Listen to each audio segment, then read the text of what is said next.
Why do you think it's so demonized? Or the first thing when brothers say, matter of fact, let me give you an example. Okay, so I was talking to some brothers within the same faith.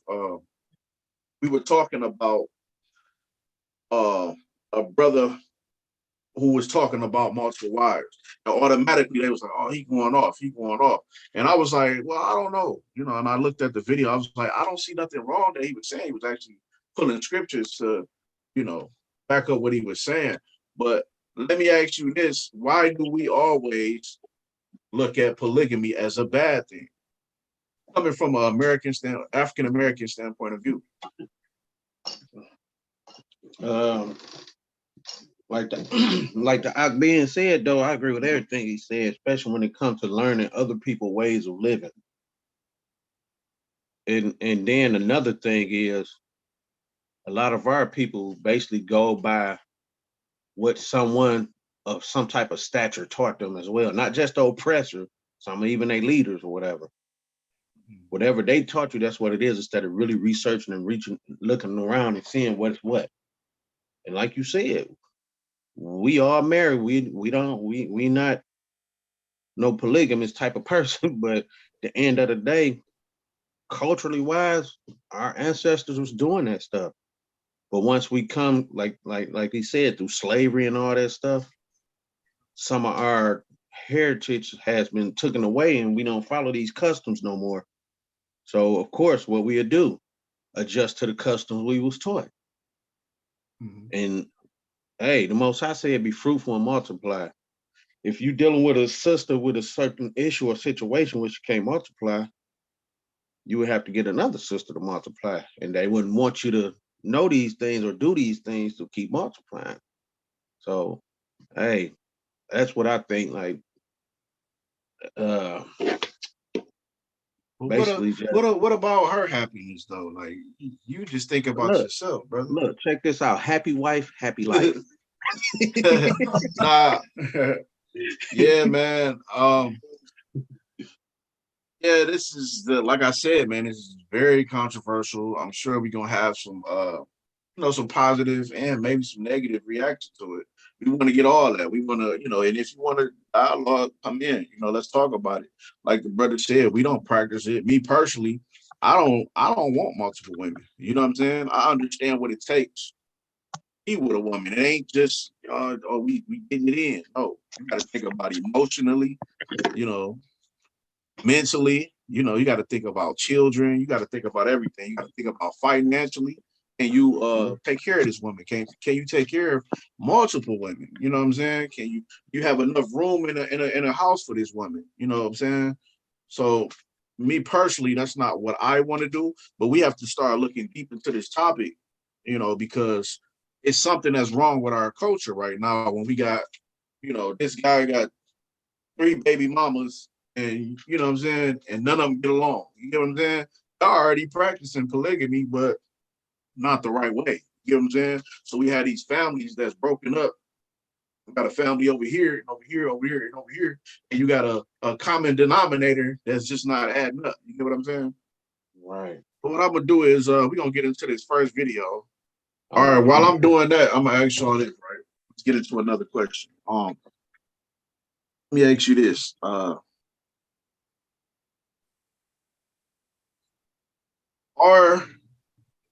are men and women emotionally the same? Are men No. and women emotionally the same? And specifically when it comes to love and sex. We going there. No. I mean, brothers, I'll be straight up. get your wives out the rooms, man. Come out the house. Gonna get you brothers in trouble. Okay, no, but are we the same? I'm gonna start with you, Ibar. Are we the same? I'm gonna say no. Most definitely no. And the reason why I say no because uh women they attach themselves more easier to things than men do, especially when it comes to relations. Not saying men don't. Trust me, sisters, don't get mad. I ain't saying men don't, because you got some brothers out here that be super, super gullible. But overall ratings, I think that men and women are not the same when it comes to those topics. It's an old saying, men are dogs, and what do dogs do? They'll leave their droppings right there and walk on about their business. While a cat, they'll do their droppings or whatever, and they'll cover it up. You know what I'm saying? That's just an example of why I say men and women are different when it comes to these topics. Like, I don't know. Like, I don't know. I say no. Bear with us, family. We still trying to get these videos. When we get them, we're going to play them and everything should run smooth from there on out. We had a little technical difficulty dealing with this Zoom. You know, it had went down and we had lost some of the videos, but we getting them prepared and everything is coming together. You know, so if things seem to be flowing a bit slow, we ask that you bear with us for just a moment and we'll be right back on track. Right? And I think I just got one of those videos through. Was that the one you wanted me to play? The first one?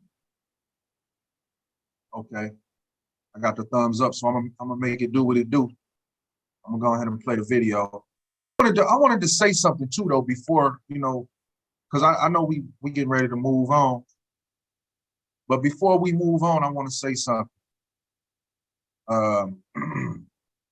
There's a difference, and people don't normally make decipher the difference between polygamy and polygamy. Okay, there's a difference. Okay, polygamy is not the same as polygyny. Okay, polygamy, spelled Polygamy, is the practice of a spouse having multiple marriages, partners, or something like that. Right, multiple people in the marriage. And polygyny is the practice of a man having one or more or two or more wives. Okay, so there's a difference between polygamy and polygyny. All right, so I just want to set that up and get that out there before we move on, so that everybody understand that there's a difference. So me personally, when it comes to polygamy, when it comes to polygamy, if you ask me, is it lawful? I'll tell you no, because of the definition of it. I understand the definition. Yeah, so I just made that difference, made it, you know, there is a difference between polygamy and polygyny. There's a difference, and that difference needs to be because most people use the word polygamy. Most people use that without the understanding of what it actually is. Right? So do you think that women and men are the same? Love the same? It's I don't want to say biological. Are we emotionally the same when it comes to love, relationships, sex, all that? Think we the same? No way. Not in no way. Not in no way. Men design differently when it comes to emotions than a woman. All right. And so, you know, and it's okay. We was designed to really accommodate one another. You know what I mean? So no, we not the same. You know, and ain't nothing wrong with that. You know, sisters are a bit more, you know, they're a bit more, if they love, they desireful towards that person they love, especially if it's a man. If they got a man, and when I say especially if it's a man, because the children and things of that sort, but if they got a man that they down with, that they love like that, man, them women, they worrying about them. They thinking about it, you know, what are you doing all the time, things of that sort. And a lot of times brothers get mad because they like, man, she hitting me up, she calling me this, that, you know what I'm saying? But that's just inner. That's that desire. Right. We're not saying that it's not certain instances that a man can exude that sort of behavior, but typically, naturally, it's not common. So when a man exudes that type of behavior, he's real clingy to his girl and all that, and it kind of put it. And most times in none I've seen that doesn't work out. It kind of turns a woman off to see a man in his unnatural, behavior. We naturally, I believe we're supposed to chase our purpose, um, which is providing for our family and and being a protection to our household. So when you naturally, your whole time and you thinking about what this woman doing, what you gonna do, it's not gonna work out that way for you, you know. And a lot of men in our neighborhood, a lot of us been raised by women. Well, a lot of us might show that type of behavior, but once you know better, you do better. You say in your book there is no history of the black man settling down with one woman Right. and never desiring to have another before Right. slavery, during slavery, or after slavery. That's The black just the man truth. has never been recorded to have just one woman. Right. Well, I think there's some actual facts we can look at on that. Monogamy has failed for the white man in America. But this is like saying it's okay. It's not me saying it's okay. This is how they're living. I'm giving you the history of what their life is. Black men haven't been waiting on me to tell them it's all right to have more than one woman. Neither have white men. This is just what they do. I'm not talking about fornication and adultery. I'm not talking about one-night stands and running around rampant with other women. That's not the kinds of, when I say more than one woman relationship. I mean that before we came to America, our men had more than one wife and family. And we were satisfied with it because we had not met the monogamy idea. We had not met the American white woman who, insists on certain kinds of values in her man. We had not learned envy and jealousy.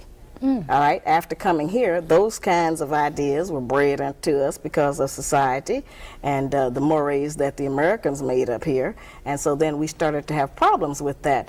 But I think that since it is apparent that most of them, not all of them, it's certainly up to the man, do love more than one woman. I got tons of mail.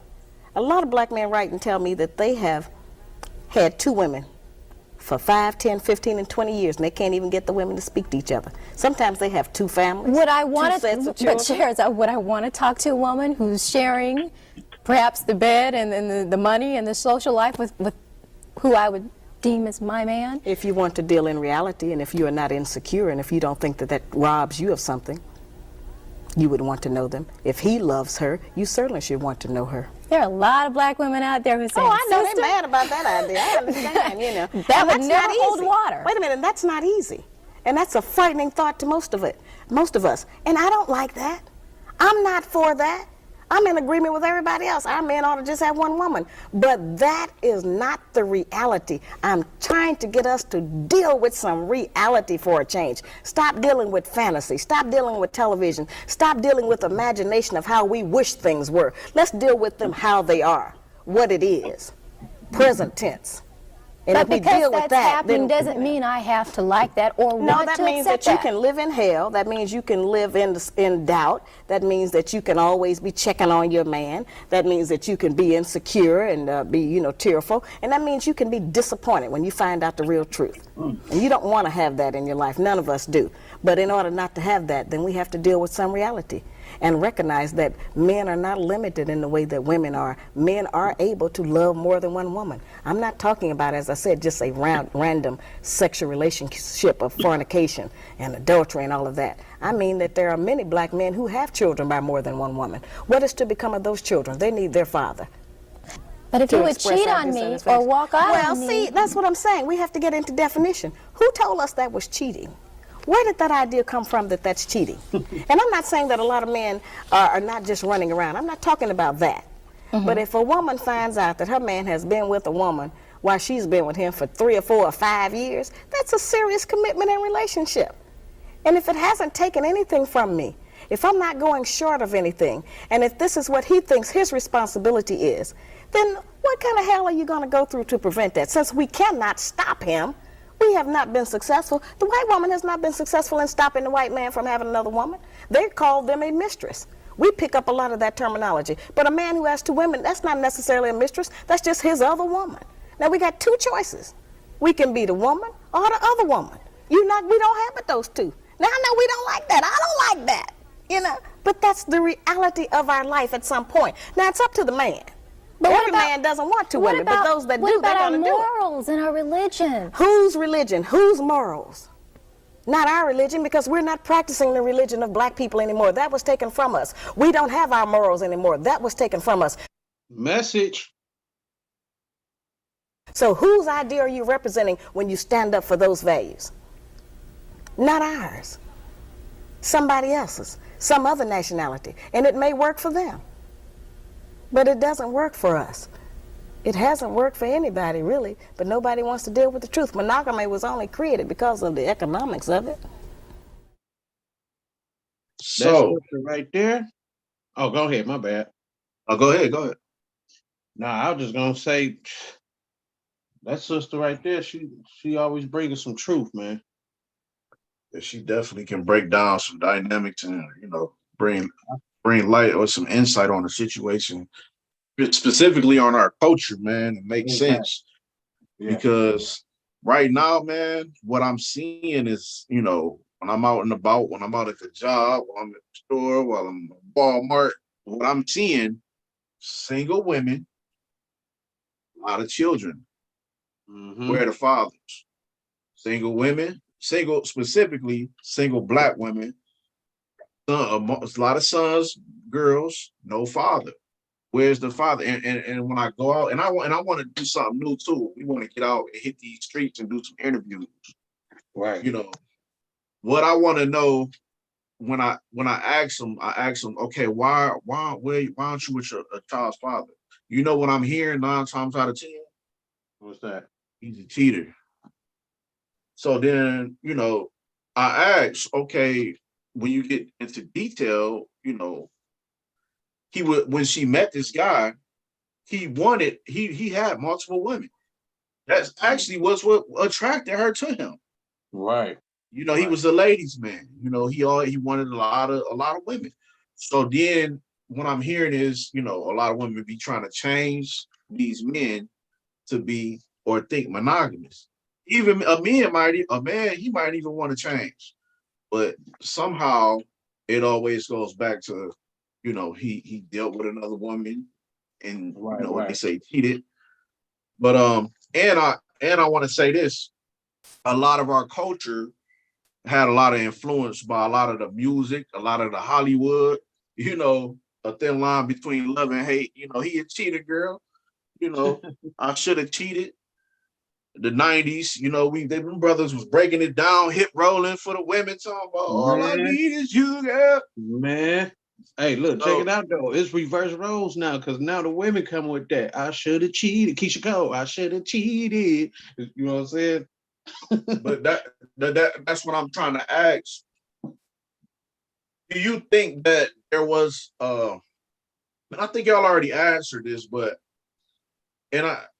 do y'all think that it was really a concentrated effort by the masses to demonize this thing? So now we looking at this social programming, the women, the men, we all looking at this social programming.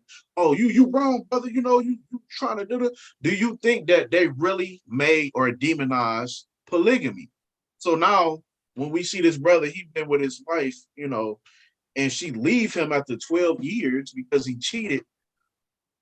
Do you think that's right that she left? Because personally, I think when you get into a situation with a woman, a marriage, a contract, or anything, y'all should have a mutual understanding. If that's what you want, brother, you should tell her and be honest about that, so you don't have trouble going forward. But then I see in a lot of situations where a man, he knows once he tells her that and be honest with her, that I don't think that she's gonna stick around. You still owe her that honesty. You get what I'm saying? Right. So matter of fact, do you think if let's say a woman is with a man for 12 years, he cheats one time, she out of there, she take the kids, they got 4 kids, she take the kids, get up out of there. Do you think that's a good situation, or do you think is she right by doing that or no? Uh, if the brother wasn't straight up with her off rip, Mm. I think her leaving wouldn't be no problem. He'd be correct. She'd be right. But if the brother was off rip with it, telling her the truth, look, this how I roll. You down with it? It's obvious you was down with it. I told you the truth off rip, and you still got with me, so it's obvious you was down with it. But now all of a sudden, certain emotions or actions take place, and you want out, then she will be wrong because now, like you said, it might be children involved. Now the children gonna be removed from the pappy, and like it's a lot that goes with that stuff. So basically, what I say on that, people really need to be careful dealing with that. If that's what you do it, but be straight up with the significant others. I put an S on there because we talking about others. But like I say, be straight up with the others. Now, if you're not down with that, don't roll with the punches just because there's some type of benefits in there that's involved that help you out, because that's how them situations happen that we talking about right now with women or the dude leaving or whatever. People got to be straight up with each other off rip when it comes to these things, especially this topic that we talking about. You got to be straight up, because if you're not, somebody gonna mess around and be hurt at the end of the day, feeling wise. And a lot of time it'd be the child. If anything, of course, the woman would be hurt too, but that child will be hurt too because now he ain't got a pappy, he ain't got a happy home like he once did. He ain't got his brothers and sisters or siblings or whoever was there to play with no more.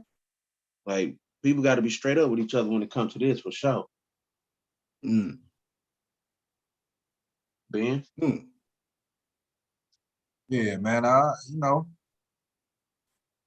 That come down to the in my what from my understanding, it come down to the real, relationship between that man and that woman. You know what I'm saying? Because yeah, maybe the man in the beginning and the woman, both of them themselves didn't understand that this was a actual option. It was an option that they can actually choose, and actually it'll actually help for them or benefit them. So maybe neither one of them understood it from the beginning, you know. But the onus also is on the man after a long, if y'all been together, what, you say 12 years, something like that. If if it's gonna cause a rift in the home where it'll separate the family that you already do have, why would you jeopardize that?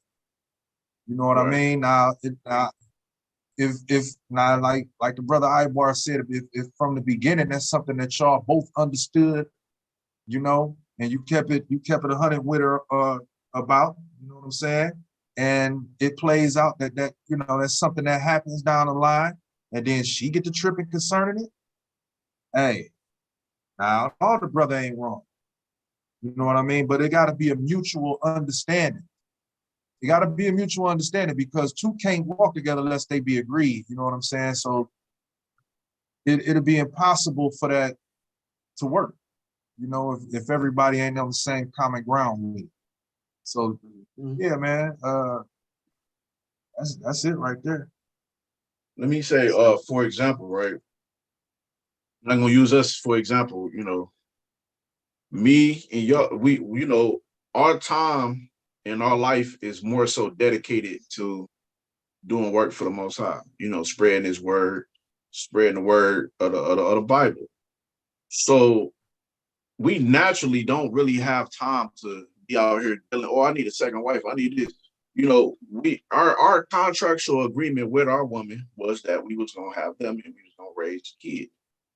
Fine, that's fine. But then you have people, women are naturally.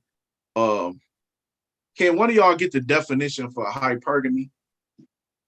The term called hypergamy. And I don't even know how to spell that, man. Okay, right. Hypergamy. Okay, so listen, this is the definition of hypergamy.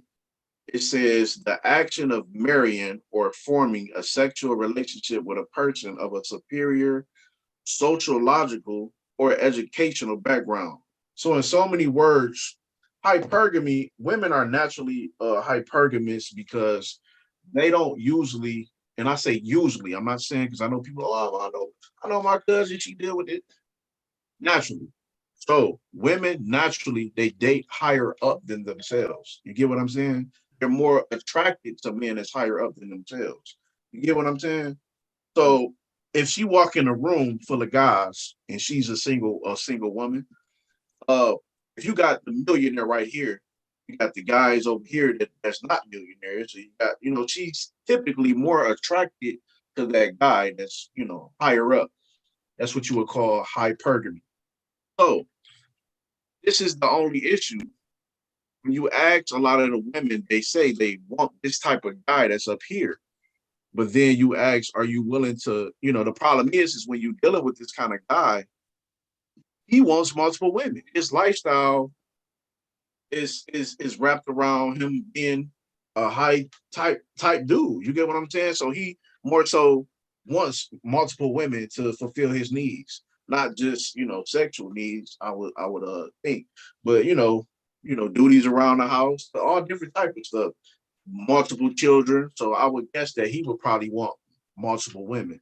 So I think the problem is that a lot of women are desiring this type of guy, but once they get that type of reaction of him being with multiple women, it is like all men are cheaters. You know what I'm saying? I think it's like that. And let me say this too: all men, especially men of the Most High, should have sexual discipline. And I'm not just gonna say sexual discipline, just discipline. If you even practice polygamy, that don't mean you just gonna be out here. Oh, I'm gonna deal with her, and her. That's called a whoremonger. You get what I'm saying? So we have to clear that up first. But yeah, let me get into another question with our brothers, man. Matter of fact, what did y'all think about the video? Did you catch that video again? I caught it. I like what she was saying. She had a lot of biblical principles within what she was saying too. Like a lot of stuff she was saying. I'm like, man, she got that straight from the Bible. Although she's a Muslim, you know what I mean? Whoa! Hold on, not to cut you up. You said Yeah. she got that from the Bible? Yeah, she got a lot of that stuff she was bringing. She got from the Bible. Yeah. No. Hold on. Pastor said you get one wife and you go home to your one wife. So when you say the Bible, Christianity, I start thinking about Christianity. The Muslims, they do all the polygamy stuff. So what are you talking about? Talking about the Bible. Talking about the Nah. Bible. Talking about and a lot of people think, and that's what they teach. Like you said, Christianity. See, that's the thing. We must separate what we know as Christianity today from the Bible. We got to look at, I believe we should take the Bible and read it for what it is without the Christian, without the Christian thoughts in our mind. You know what I mean? Just take that stuff and put it over there and then grab the Bible and read it for what it's saying. Without the Christian cover on it. Yeah. That's what it is, man. Like the lady said in the video, when I was watching the video, the lady said, what about our religion? And she said, whose religion? Mm-hmm. She said, whose religion? Because when you go into the scriptures, there's laws in the scriptures that actually say, if a man, go and get him another wife. There's laws concerning that. You know what I mean? So, and the stuff that she was saying, hey, she was hitting some of them laws, man. She said something else. She said if he been dealing with this woman for 3 to 5 years and nothing is taken from me, you know what I'm saying? Why should I be mad? You know what I mean? That's a law within the scriptures. That's a law in the scriptures when, if a man take himself another wife, the wife that he got, none of her provisions are to be diminished. So she was talking Bible, man. She was talking Bible. Contrary to popular belief, a lot of people believe that you talk about multiple wives, you talk about eating pork, you talk about doing this, that, and the third, that's a you know, not doing these things are just a Muslim thing. But you have to understand the Quran is like something that came later on and kind of took more so the culture of the Abrahamic faith, you know what I'm saying, which is the Hebrew records, what we have today, the actual Bible. So, Mike, what you think about that video, man? Basically what Ben said, the sister had a biblical mindset with it. Well, I knew you got multiple wives. Your name Ibar, man. Come on. You gotta have it. Look, brother, I'm a player. I said, no, let me stop. We don't want to throw nobody off. No. Like, look, we only got one. Oh man. But yeah, the sister, she was on point with what she was saying. Especially like Ben just brought up when she said the religious part.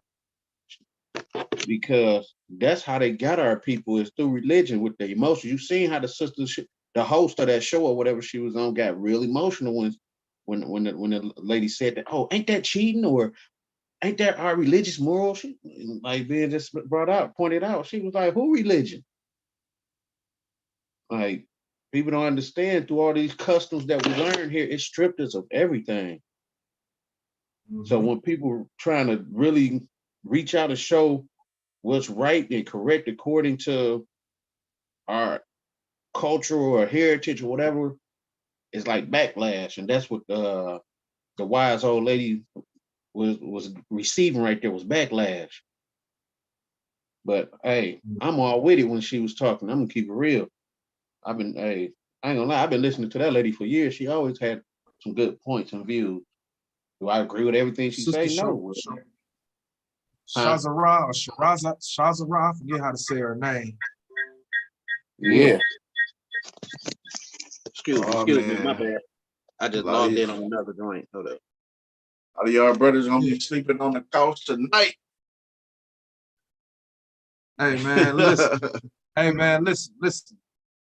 Hey man, my house is straight, bro. You know what I'm saying? My wife understands these things. You know what I mean? Yeah. She know I ain't out here looking for no other wife either.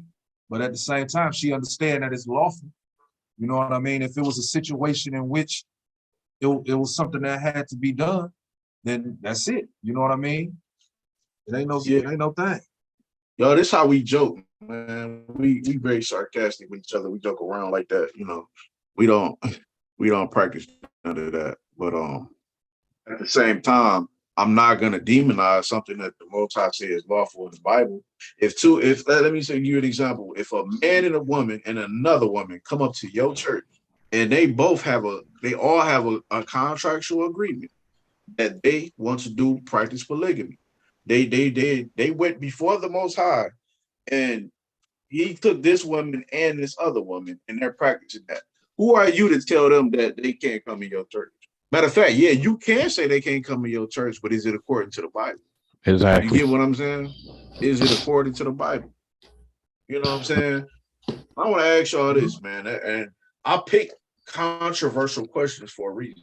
I don't mean to keep y'all brothers on y'all toes, but it's interesting. You know, I like to hear y'all answers to these things and getting these controversial topic and videos. So let me ask y'all this: since y'all say men and women are not the same, my question is, do you think a man can go outside of his marriage or his relationship? Because we're not going to keep it, you know, all the way Bible. You think he can go outside his relationship or his marriage and still love his woman? Let me start with you, Ibar, since you just got back. Do you think a man can go outside the relationship and love a woman? Do you think a man, let's say for example, he been married 5, 6, 7 years, 10 years, whatever, even 15, 20 years. One night he go out with his boys, you know what I'm saying? And he end up dealing with a woman. You know what I'm saying? Mm-hmm. He comes back. She finds out, oh man, you found out I'm done. You don't love me. You never did love me. Do you think a man can love a woman and still go outside of that. And you think that's still love, or he didn't love her because he did that? I think he can still love her because sometimes, like with the situation you're talking about, hey, mistakes do happen. And a brother feel real guilty for it. I know brothers that done the stuff and they fought to keep their family together because they slipped up. But to answer your question, you muted. You muted.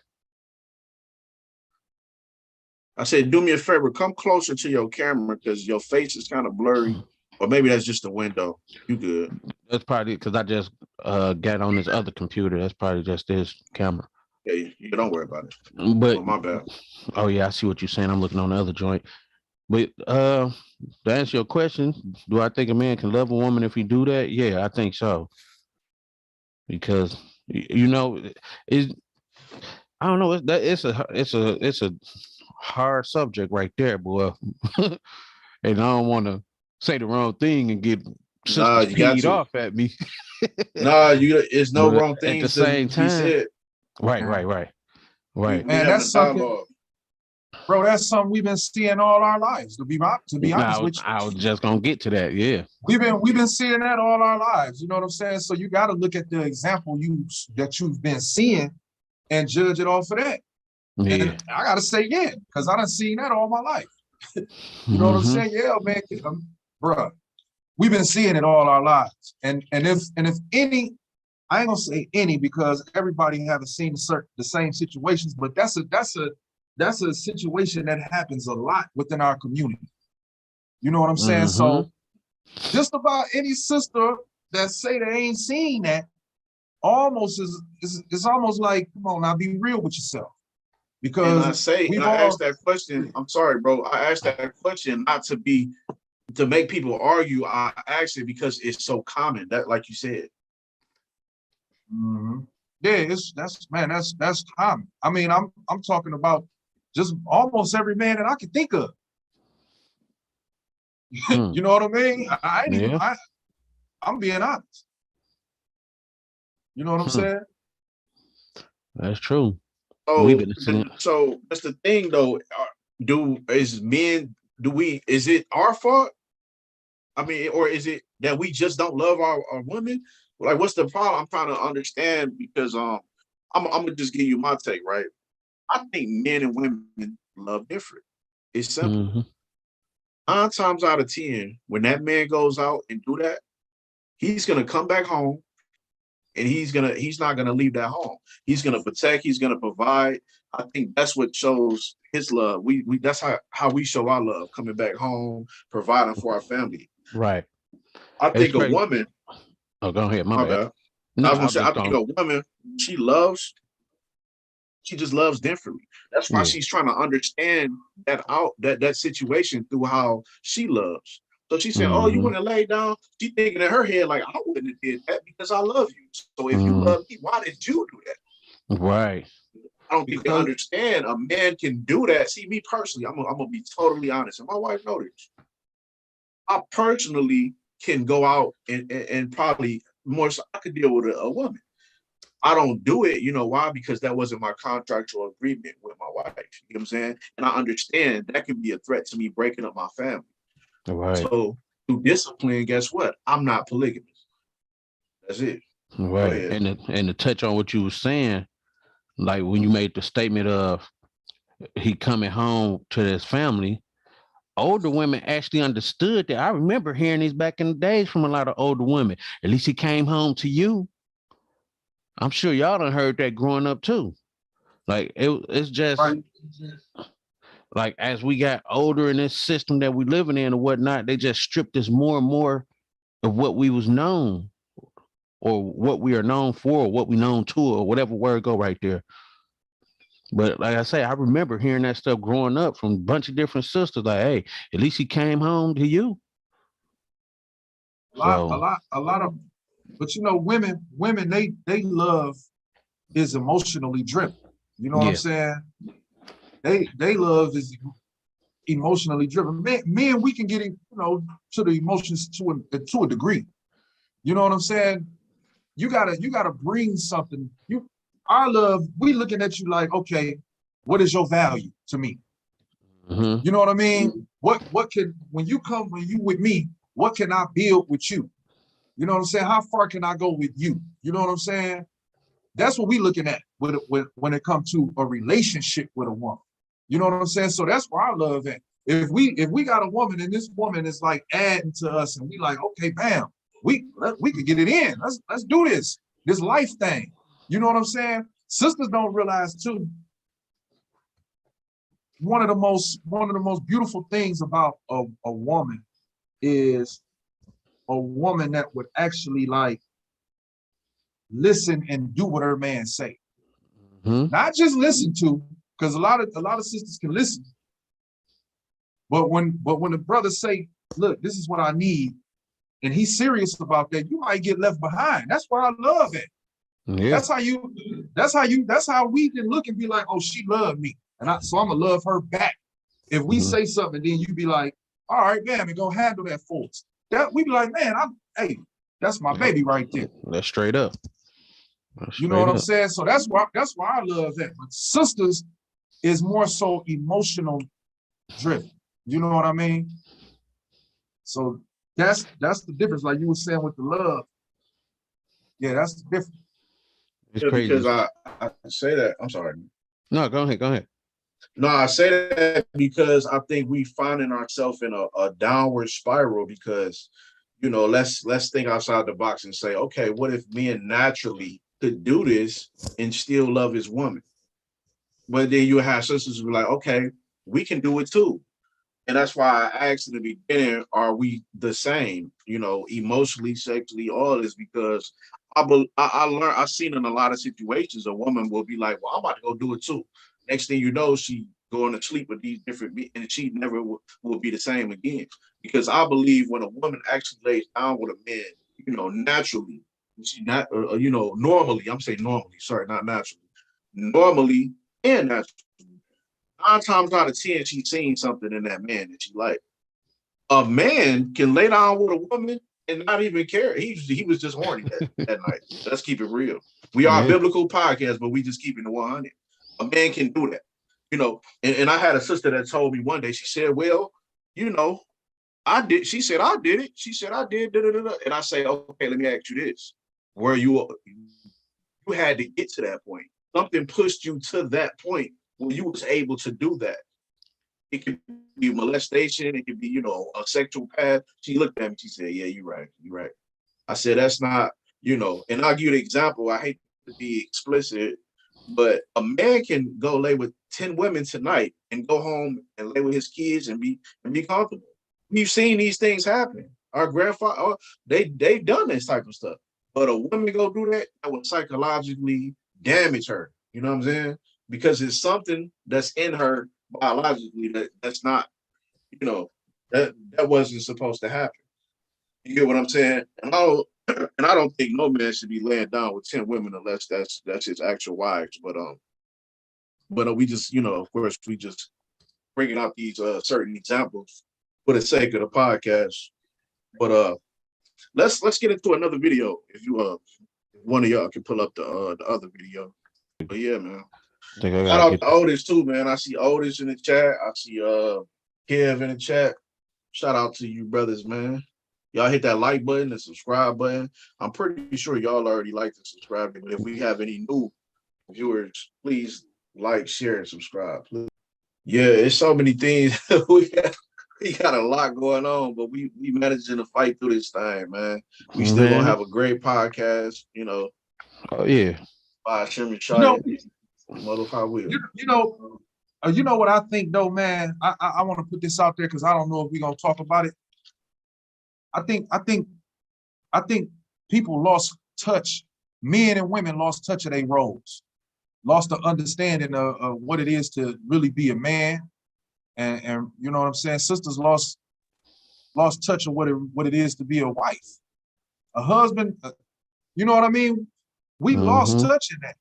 You know what I'm saying? But the way back, and that's what we've been saying, man. The way back is through the scriptures. Because even though you got brothers and sisters We got all these, we got brothers. I know people right now with 5 different baby mamas. 5 different baby mamas, man. And guess what? Got a relationship with these women. They like these women and these women like them. You know what I'm saying? But because society told them that it was wrong, look how they live. Hmm. You know what I'm saying? Now the children suffer because now you got these infights, these beefs between, you know, the man and these women. And then you got the government in between them dealing with the child support, things of that sort. Hmm. You know what I mean? Okay. When we go back to the scriptures, if we can go back in the scriptures and look at what they was doing in the Bible, it can actually solve some issues concerning that. Especially if one of these brothers, right, with 3-4 baby mamas get the truth, right? He get Christ, he get the truth, get some understanding. Now he can go to each one of his baby mamas and be like, look here, I was wrong in the past, but I'm trying to straighten this out right now. And show them the scriptures, break it down to them and show them what it is. It might take a minute for them to, you know, come around. But hey, man, you already started a family with these women. You know what I'm saying? This stuff can be repaired. It can actually be repaired, man. It ain't nothing that can't be repaired. The Bible say that polygyny is lawful. The Bible say it. And later on, after these videos, we're gonna go into the scriptures because we gotta tie everything that we saying, we gotta make sure we tie together with the word, because if we don't, we'll leave people out there hanging with nowhere to go. Mm-hmm. Okay. So once we done with all of this stuff, we're gonna tie it up with the word.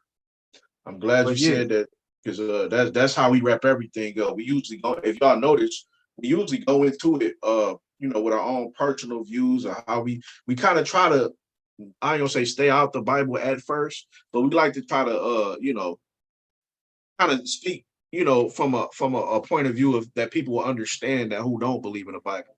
But then we like try to wrap it up and bring understanding and show that the Bible is the final authority that gives understanding to these things. Y'all hear me correct?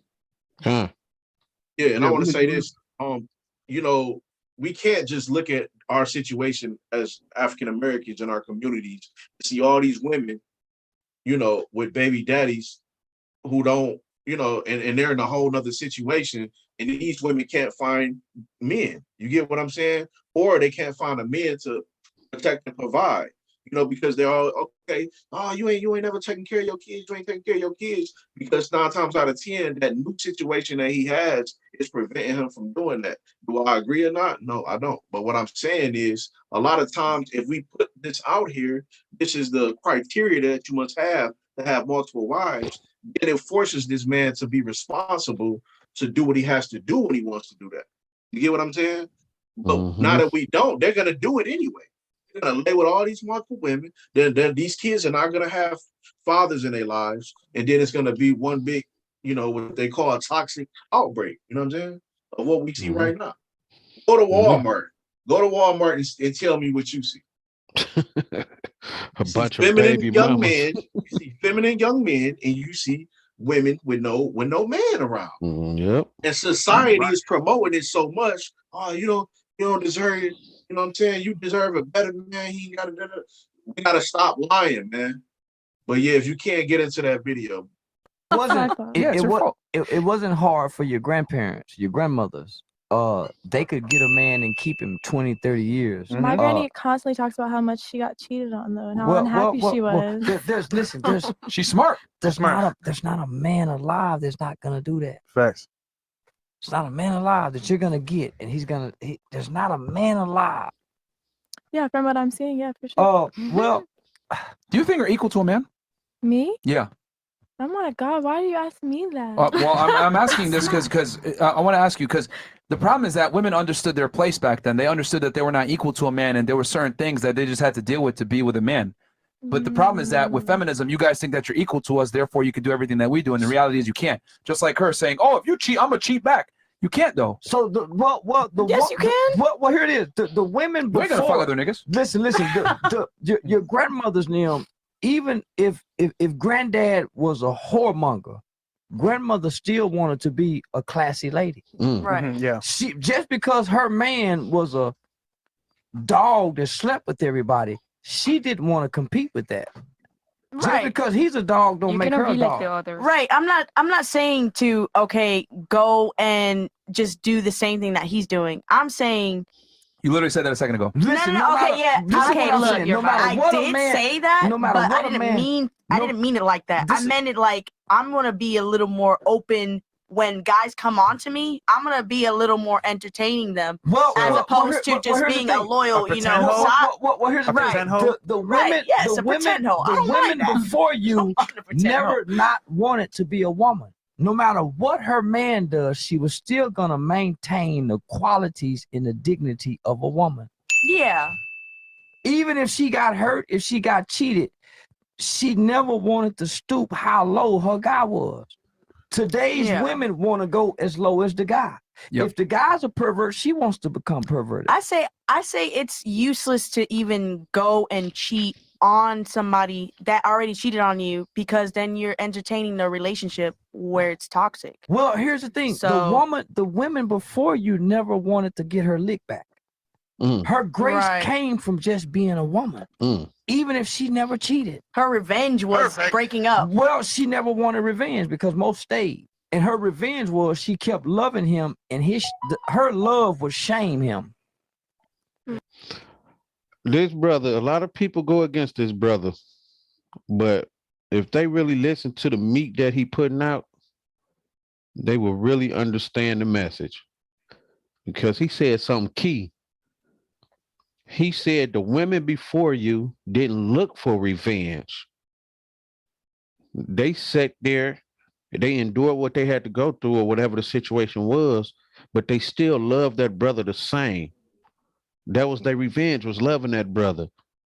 Like, a lot of people hate on Charleston White, but they, instead of really hating on him, really listen to the message he be saying sometimes. Do I agree with him all the time? No, but this right here, I'm agreeing.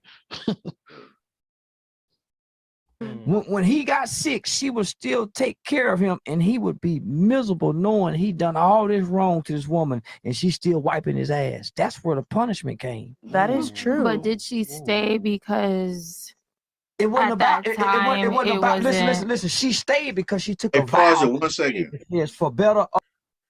Something in there, and I'm gonna ask you to rewind it back 10 seconds before, because something at that moment hit them like, oh my God. That was real. That was real. Probably when he said that, when the dude realized he was sick, he realized how bad he was treating that lady. Because women, you can't get revenge on a man by going to sleep with everybody or going to sleep with somebody else. Am I saying what he did was right? No.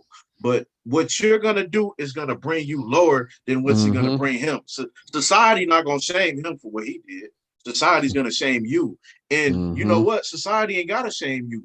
Your spirit, something in you naturally is gonna tell you, dang, I should have did that. You might not get it tomorrow or next week, but later on in life, you will. You know when they're gonna get it? When they realize they can't get no man because they got 6 and 7 children, but nobody there to help them. That's when they're gonna realize, like, man, I shouldn't have did it. Yeah, because your value yourself. Yeah, Exactly. Your value comes from not being with all those men. Exactly. These men, they can sleep with all these women and they will still have value. Unfortunately, Drake can walk in a room. One of these guys like Lil Wayne, one of these, you know, they wicked. Don't get me wrong, but they do that. It's wicked what they put out to the world. But they can go anywhere and have multiple women. Let me ask you, if Oprah walked in the room, is guys gonna be falling out trying to get to Oprah? No, she got money, but we not, you know, it's not the same thing. Well, let me say somebody, you know, a woman that, you know, can, no, don't say that one. Play the video. I already knew what was coming. It wasn't about it wasn't about listen. She stayed because she took a vow to stay that says for better or for worse. Yeah. She took the vow before God. Yeah. She took the vow before her rewind mother, it back father, for like and all 1 these minute. people that was I want to get that reaction that they had showed when he broke that down. Just a second. Go a little bit more. miserable knowing he done all this wrong to Okay, this hold woman. up a little bit more. That's it right there. Him. When he got sick, she would still take care of him, and he would be miserable knowing he done all this wrong to this woman, and she's still wiping his ass. That's where the punishment came. That is true. But did she stay because It wasn't at about that time, it wasn't about wasn't- listen, she stayed. Hey, that's wisdom right there in this elderly brother. If you look at every sister that was sitting next to him, especially the Caucasian sister right there, her eyebrows went up like, this brother is actually right. I wish all black people would think like that. You know, they got something slick to say. Man, I watched this. Man, I watched this. That woman next to him, man, she like one of the worst on the show. Who, the Caucasian? Nah, I was just Yeah, saying with that statement right there, she was just like, you could see her expression. Like, look at it one more again. Now you see, hold on. Now you see the sister right here with the sister right there in the picture. Right here. She was married. No, the sister. Yeah, right here. She was married. She was actually divorced, and all of everything that just about he was saying, you can see was tearing her up. If you watch the show, he was tearing her up. Y'all gonna make me go back and watch that. I've been seeing it, but I just jumped out because how they be talking. But I'm gonna go back and watch this. I'm gonna click on it. Come on. That is true. But did she stay because it wasn't about that time, it wasn't about wasn't- listen. She stayed because she took a vow to stay that says for better or for worse. Yeah. She took the vow before God. She Yeah. took the vow before her mother, her father, and all these people that was in the church. It wasn't about what he did. It was about her maintaining her No, but vows. back then she was more or solely listen, dependent no, on her listen, husband. No, she wasn't. No, she wasn't. Listen to what I'm saying. I'm saying like financially, like in the household. Listen. Most women, because he broke her vows, she still maintained hers. It wasn't about that he was still taking care of, because most men came home and gave the woman all the money. Yeah. He kept enough to drink and cheat with. And gave her all the money so she could pay the bills. Facts. Most men in that time didn't pay bills. He gave her the money and she paid the bills. She went Yes, but it's not her but this money. what That's what I'm saying. but this what it was about. I took a vow before God, and this vow is a covenant. I'm not breaking this covenant because my husband cheated. She wanted to maintain her dignity even though her husband didn't. She wanted to maintain her vows. Her pride came in saying, I never broke my vows. He did. Tell him, OG, tell him. Today's women want to get even. Preach. The women before you didn't want to get even. She got even by not doing wrong to you. And in the process, you felt horrible as a man. Facts. You stopped cheating. You stopped lying. You start confessing your wrongs to this woman because you saw her do no wrong. That's how you beat the man. That's how you beat him. You can't beat him. You can't beat him getting even with him. You'll lose. I gotta say something real quick. Something just came to mind listening to this brother. It's sad that an older man have to teach a sister how to be a wife. It should be an elderly woman teaching them these things. And once again, we're not seeing this. Oh, go ahead. But you know what, though, Mike? That speak to the community, though. That's speaking and show you how valuable a real father in the house is. You know what I'm saying? Because these are things, a lot of the things that he's saying and that he putting in the child or these women are things that, you know what I'm saying, could have been instilled in them as they was growing up. You know what I'm saying? Now they got to sit and try to get all of this stuff in one sitting that they could have got their whole life coming up. You know what I'm saying? Being trained. That's true. And that sister probably wouldn't be right there divorced right now if she would have had it growing up. Yeah. Dang. Hey. And she left her man. He didn't leave her. Man, yeah, buddy. But you know they got that. Well, we'll go into that later after this stuff, but that's crazy. Nobody shames a man for being a whore, but they'll shame you. Shout out to all my grandparents. So it's man, the woman power is her ability to forgive. That's always been her power. She forgives you when she know you lying. You feel horrible lying to you, but she's acting like she believe your lie, and she know you lying. That's how you get him. So let me hit y'all with this statistic, and then I'll get into the reaction to that video. So it says it's the CDC.gov report. That's the source. So it say women get divorced at a significantly higher rate compared to men. In particular, they get divorced at a rate of 7.7 per 1,000 citizens in the United States, according to the CDC.gov report. At the same time, the current national divorce rate is 2.3 per 1,000 people. Wow. So yeah, that's over. Yeah, that's significantly a large amount of women filing for divorce.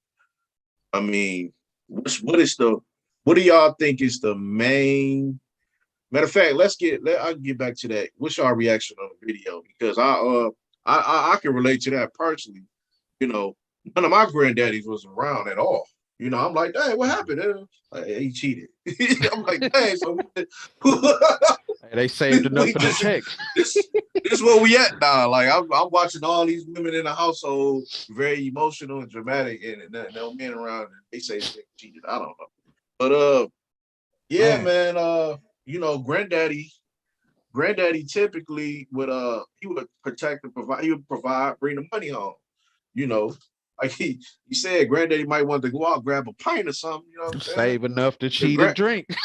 Yeah, grandma, I don't know what he was doing, but grandma never really asked too many questions. She just wanted him to make so his She love was to provided grandma for. was make sure everything in that household was taken care of. Even if he didn't personally do it, he brought the money home for her to do it. Right.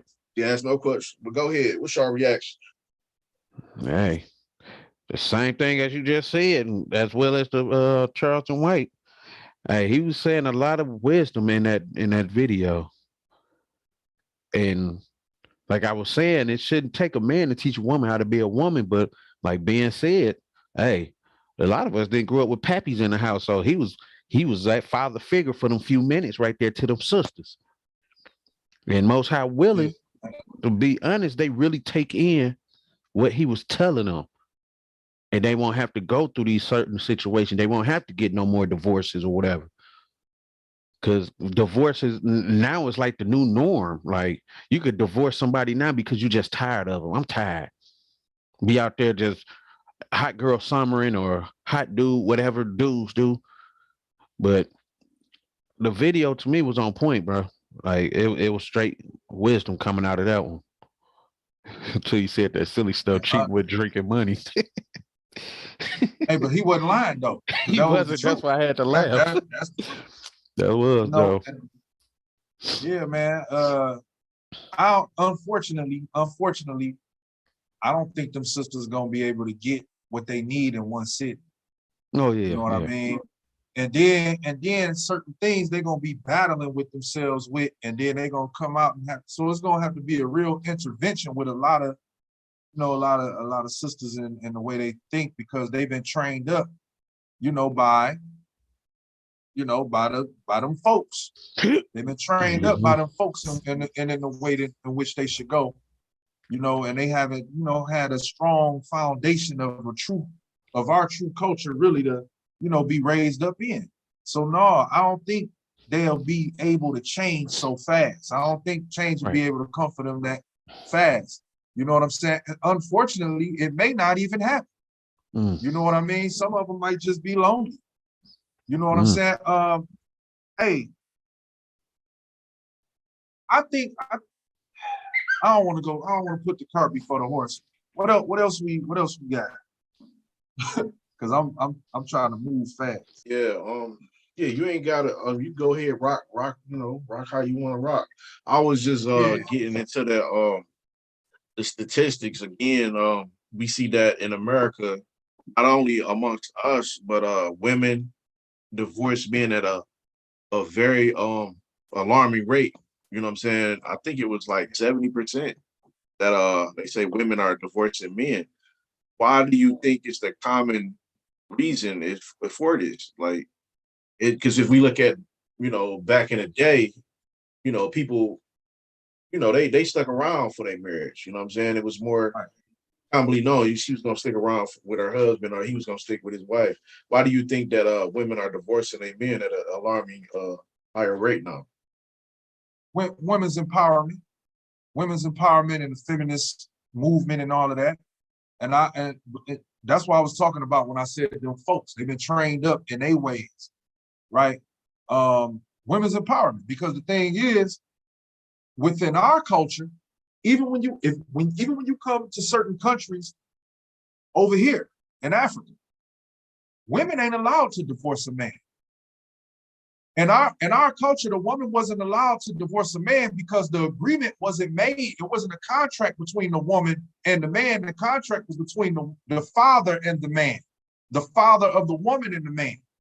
So a woman wasn't able to get out of that contract unless it was a situation in which, you know, a certain set of situations. So, but a woman wasn't able to give a man a bill of divorce because the woman didn't have a bill. The bill was between the father of the bride and the man. So the man was the only one that could file a divorce within our culture. You see what I'm saying? But with us being over in America and being up under, you know, the Western world powers, you know, we were subjected to the feminist movement and the women's empowerment movement. You know what I mean? I believe that's what you know, what destroyed our you know, the strength in our marriages, man. And now because women deal differently than us, women are more so on, you know, they operate emotionally. So you know what I'm saying? If they feel a certain way emotionally, hey man, they'll tell you quick, let's go get a divorce. I don't want to do this no more. And America have given them the right to do so. And it benefits them actually, if you look at it, to get the divorce. It might benefit them personally, but for the children, statistically, it puts them at a disadvantage without the father being in the house. And anybody want to challenge this, y'all can actually go Google this. You know, the effects of a man not being in the house versus a man being in the house. Look at the rate of that. You know, and I want to say, let me play. I agree with everything that you said, but I want to play devil's advocate right now and say this. Okay, so women empowerment. What if that was the old way that you're talking about? You know, what if that, you know, we've grown as a society, you know, technology have grown, you know, women have got the rights to vote. You know, back then they really didn't have a lot of rights. So a lot of these countries that you talk about, a lot of them don't have the same rights that women in America do. So what if now women are starting to realize their value, and now that they realize their value, men are not catching up with the, you know what I'm saying, the balance of it.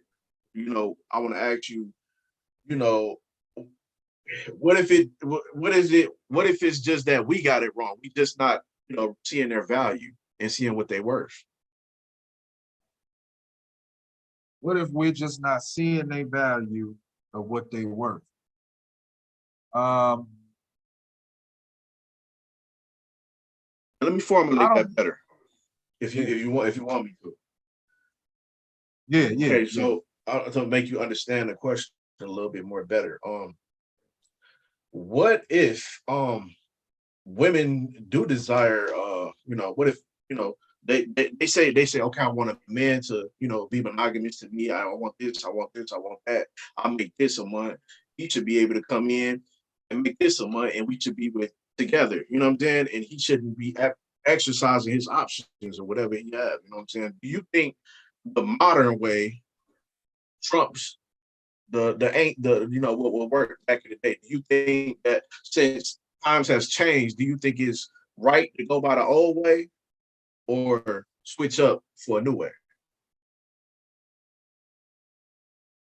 So the new way would be the modern way, is what you're talking about. Correct. All right.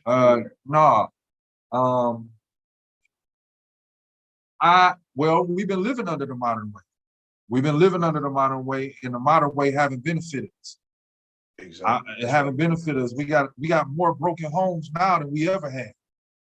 You know what I'm saying? So I don't think we should go by the modern way. The modern way haven't benefited us. It's not something that, you know, works for our people. You know, we already got a slew of women out here with, you know, children. You know what I'm saying? Because they've been misled into dealing with men, thinking that, you know, not understanding, you know, their value. Not understanding their value, not understanding, you know, what a wife is, not understanding nothing, you know, nothing. Just not having understanding.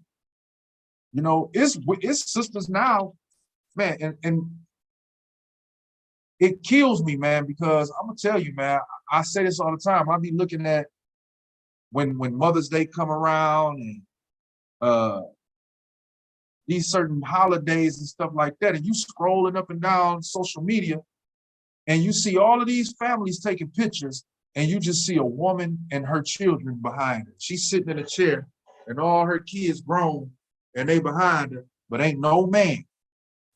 So I think we behind the ball, man, a long way. Like, I'm talking about women in their 50s, 60s, 60 years old, man, 60s, and their children is 40s. You know what I'm saying? It ain't no father there.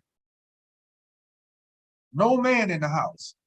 So what can that 60-year-old woman really teach those after her, coming up after her, about how to be a wife, about how to love a man? So we really behind the curve, man. Our elders don't have, you know, the food, the proper food to feed to the children, and so that they can grow up enriched. You know what I mean?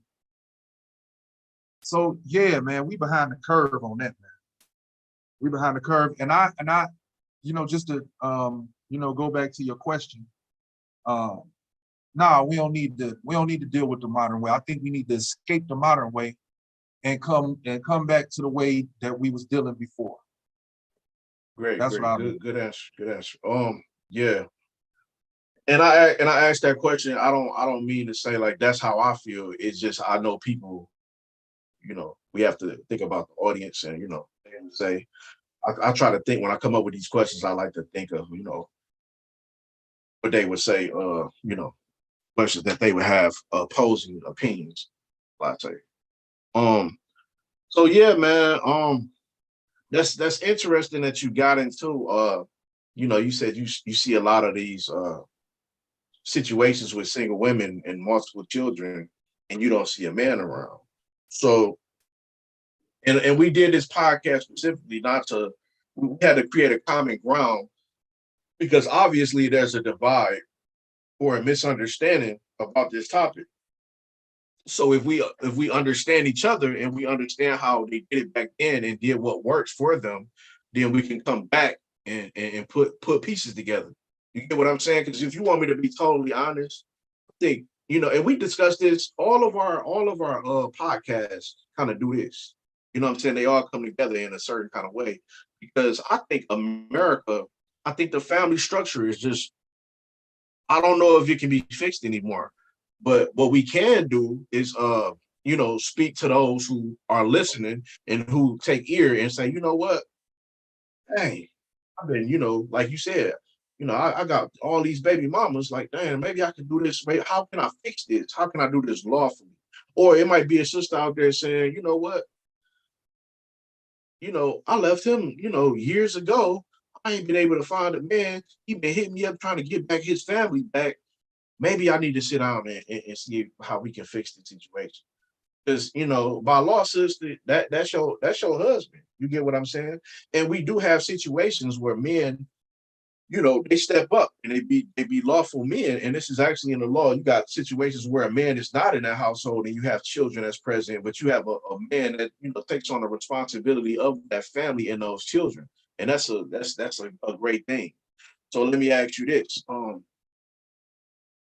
Because let me ask y'all this. Why can't women exercise multiple men? And is polygamy a double standard? Or polygamy a double standard? Again, why can't women exercise multiple men and is polygyny a double standard? That's a good question. Let me ask you this. Look. Let me ask you this. Oh, I ain't mean to cut you off, Ben. Go ahead. My bad. Oh, you got it. You got it. Go ahead. Let me ask you this to refer back to your question. Who initiate the marriage? Like, who take the steps to initiate the marriage? Who initiates the marriage? Yeah, like who take the steps towards getting the other partner, or however, if I'm wording it right. As far as proposing and trying to present, you know, and all that stuff. Well, yeah, typically the man, I would say. The man, okay. So when it comes to your question, that's a good question. Like, I don't know. So let me ask you this. So what if they see, you know, to see this, like, okay, why let's even don't even deal with the Bible just yet. Say, okay, if y'all can have multiple wives, why can't we have multiple husbands? I would say this, and I know you say don't go into the scriptures. I ain't about to go into the scriptures yet. We gonna go there. We gonna go there. I ain't gonna do it per se, but I can't answer the question according to my own understanding, because you know what I'm saying, my own understanding to be like, well, you know what? Hey, what's good for the goose, good for the gander. You know what I'm saying? but to be honest with you, what happens to a woman the first time she's penetrated? The first time she has sex, what happened to her? She become weak. Well, that cherry, she lose her virginity and the cherry. That's what I'm talking about. Yeah. Exactly. Her hymen break. And it's a blood. It's blood that come up out of that, right? So that first time a woman had that encounter with a man, it does something to her here. It does something to her here, where she began to desire that man. She began to desire that person deeply. You know what I'm saying? I think it's deep, hard, brother. You get deep. I know. I didn't want to do that, but that's the only way I can answer. I think it's hard for sisters to really get over that. Get over that first encounter with a man. That's why it's so important for us as fathers to really, and that's why it was so important in the past. Our men understood that in the past. Our elders, they understood that, and that's why they protected their daughters the way they did. So yeah, it's a double standard. It's a double standard that's necessary though, because sisters don't really understand what they get themselves into when they go lay with a man, because that man that you lay with and you give yourself over to, you may not have the wisdom at the time as a woman. You may not have the wisdom at the time to decipher what this man really want to do with you. And you give yourself over to him, and next thing you know, he on to the next. And you find yourself, do you love me? You call it, do you love me? And this and that. He like, no, I don't love you. Click, and all these type of things. You see what I'm saying? So I'm just being all the way real with you. So sisters, when that happened, with that first encounter they have, it changes them. It's a change that happens to them. And where they begin to desire this man. And this man may not even have, in most cases, he don't want nothing to do with him for real. He just want to get up in it. You know what I'm saying? So now you're talking about men that come after that. And then you said a woman that want to have multiple different men after that. I think she's psychologically, I don't think she's capable. I don't think she's capable at all to do that, because once she get that man, that first man, that one man, once that man break the hymen, then I'm telling you, that sister, she out for him at first. That's interesting, because I was just thinking like, you know, a woman actually, I hate to use this analogy because I've heard it before. And I'm just thinking of like a key. When you open a door, you can only put one key in that door at a time. You get what I'm saying? You know, you use the key here, you use the key there, but that lock, once you put all these keys in there, that thing is destroyed. But no, I use it to say this though. Okay, so a woman, let's say you are in a situation where you have two husbands. Let's say you get pregnant. Who's the father? We don't know. You get what I'm saying? Hey, wow. Yeah. So life tells you how it works. It just, and the reason I say don't go into the scripture yet, because I just want them to get that minute understanding. It's very simple without even explaining the scriptures first. You know what I'm saying? But we're gonna go there. But yeah, same with you, Mike. My bad. Go ahead. Check it out before you go over to him. Check this out though. And that's the thing. A man is a leader. Naturally. Men want to be dominant. So how can that function? How can a relationship like that function when a man is naturally going to dominate? You know what I'm saying? So now you got 2, 3 dominant people in this woman's life. This is going to be conflict. Somebody going to wind up getting hurt. Because the way I live in my mind and the way my rules go is going to conflict with this. Like all three of us, we brothers, we got the same understanding with certain things, but we differ in places. You know what I'm saying? So we are all three of us. We don't run our houses the same way.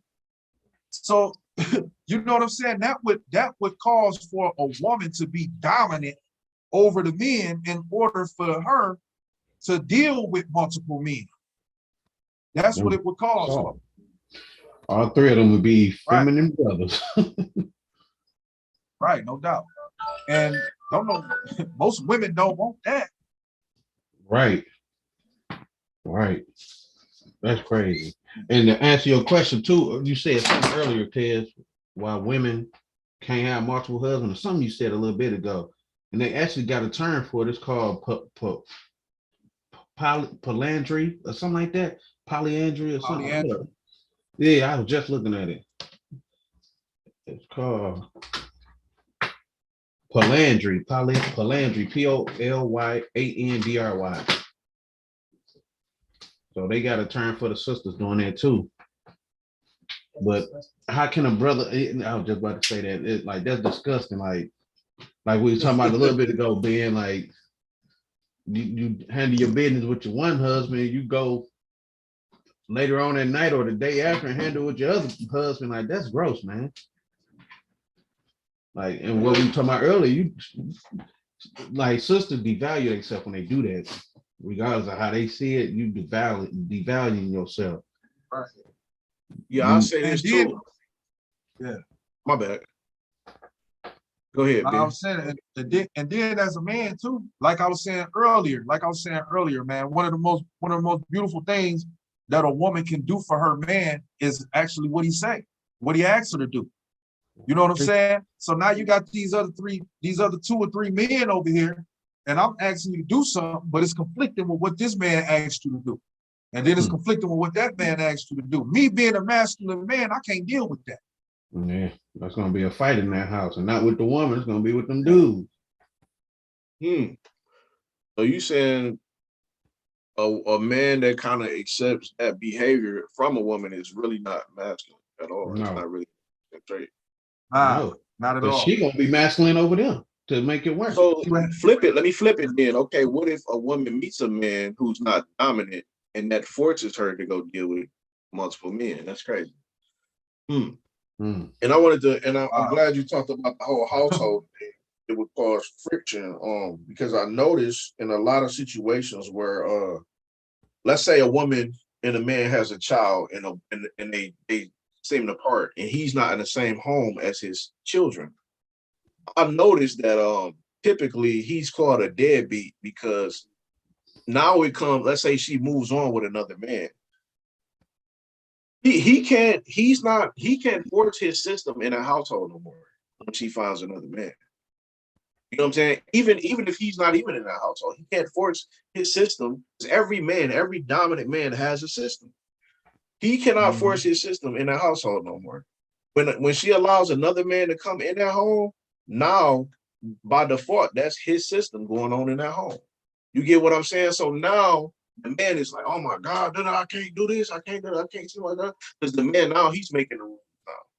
So now it becomes only thing you're responsible for is being a financial aspect to this child's life. And that's another another problem that I'm starting to see. So by default, when we're breaking these homes up and we having these children, we leaving not only the men at a disadvantage, the women at a disadvantage, we leaving the children at a disadvantage. Mm-hmm. It might look good when you leave your husband, you might get spousal support, you might get child support, you get custody of the kids, you might get the home. But at the end of the day, was it worth a sacrifice to your children? That's a good point. Hey, this brother been holding this one in for my man's green. He said, I got something to say. Nah, man, because I've been analyzing this thing for a minute, man. I'm really like a sponge, bro. Like to our community. Like I've been watching this thing for a long time. All these families, bro, my cousins, my friends, my this, my that. I'm looking like, bro, none of us got no fathers in our lives, and I'm seeing a common thing. You get what I'm saying? So I'm like, okay, maybe we have this thing all wrong, man. Maybe me personally, I'm not about to go out.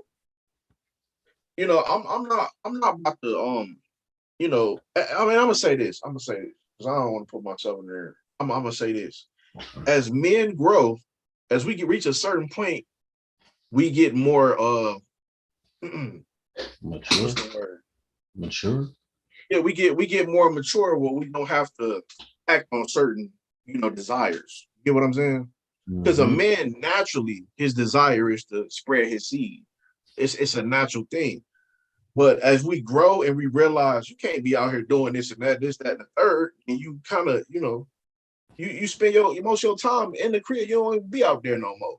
As a young man, you might be at the club, wilding out, doing this, that, and the third. As you get older, you want to be home with one wife. You want peace. You at the house. Yeah. You want stability. That's what I say, stability. Yeah, stability, yeah. And I want to say something too, like how we were talking about earlier, how you got people that say that's sin dealing with multiple husbands or whatever we were talking about earlier. But at the end of the day, that same person that say that will deal with a drug dealer. They got 5 or 6 women. They Frankie Lyman out here. But they still dealing with that person because of the benefit. That's what I was talking about earlier. Because of the benefit that's offered out of that situation, you'll stick with it. But once it goes downhill from that situation, now everything just bad. Oh no, that's sin or whoop. But was it sin when you was doing it? Like, don't just point the finger at somebody else, and you still doing it.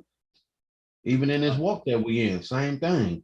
Like I say, it's brothers fighting to fix their family. They went through some situations or whatever. But at the end of the day, biblically, you can't really say it's sin. You can't.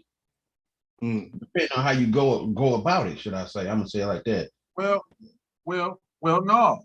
It either is or it ain't. Bottom line, it either is or it ain't no in between, because once you start putting gray areas in there, now people get confused. Right. And what I'm talking about is like what we were saying earlier with the polygamy and the polygamy. Yeah. That's what I was talking about. Yeah. Because that's the thing, man. We see too many people putting gray areas where it should just be black and white, either yay or nay. Either yay or nay, because the thing is, now you confusing a multitude of people. You know what I'm saying? Hey, those that's gonna follow the Most High in Christ is gonna follow the Most High in Christ regardless. Yeah.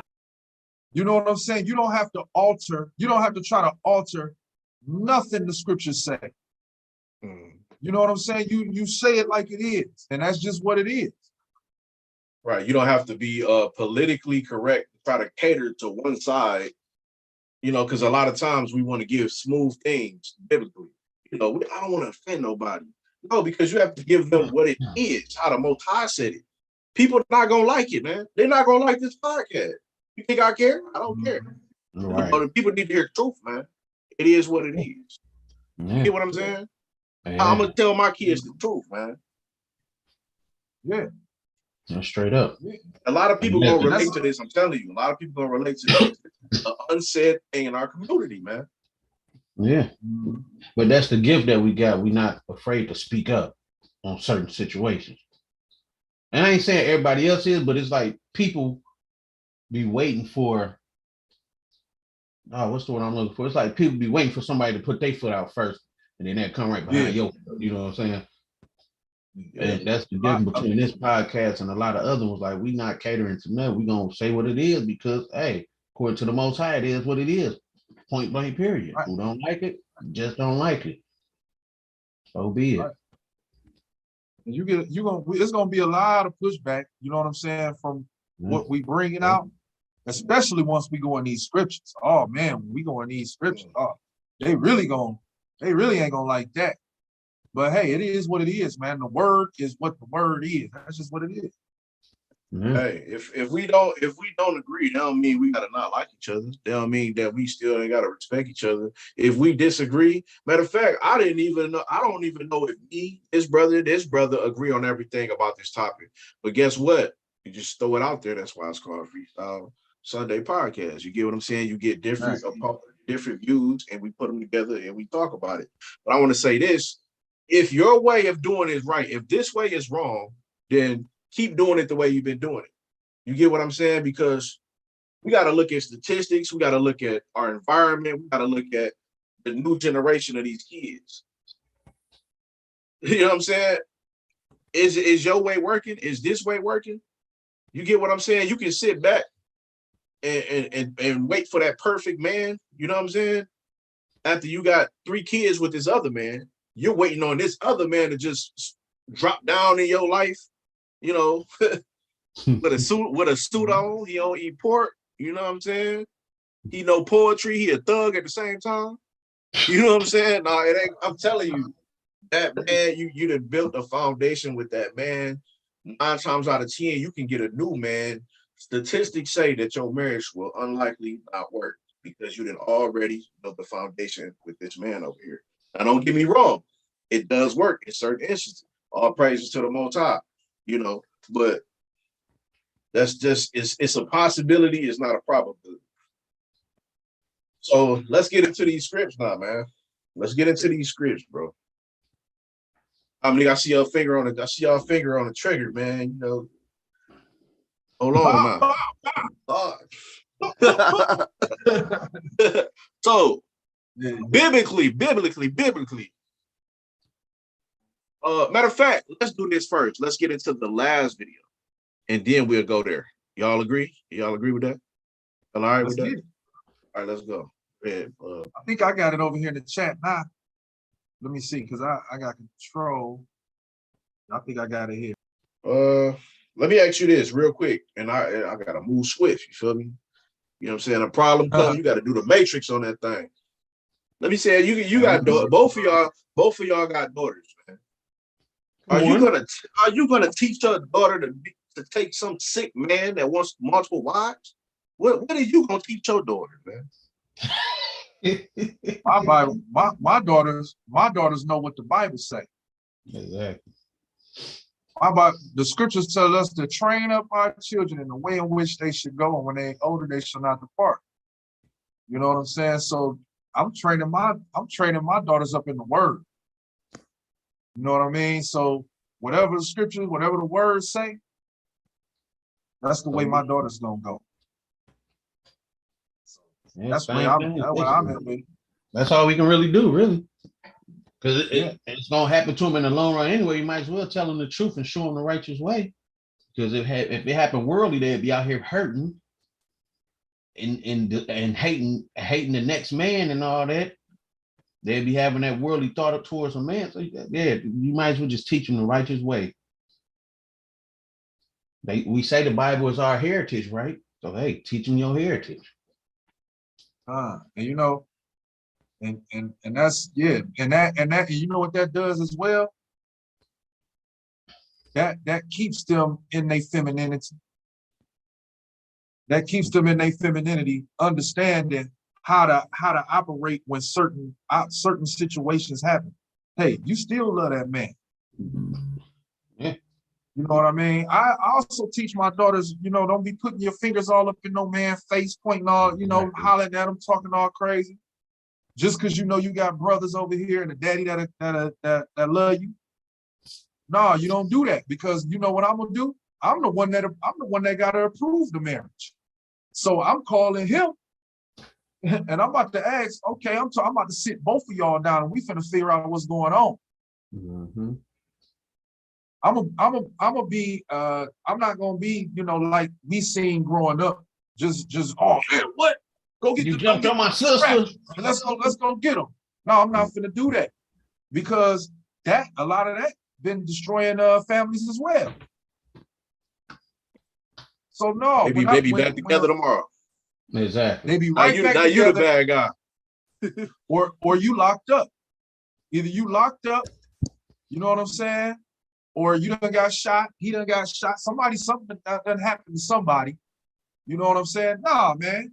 I teach my daughters now. So when they older, they already know. And I know what a man, and I know the value of my daughters because I know what I put in them. And I already know that I'm not giving my daughters over to something that's beneath them, to a man that's beneath them, that can't take care of them. That's under their value. I'm not doing it. Hypergamy. Yeah. So yeah, that video should be in there. Let's get into it if y'all can. Like, share, subscribe, please support the podcast. We about to get into everything in the future, man. They get better and better every week. You know, aside from the technical difficulties, man, these topics is well needed.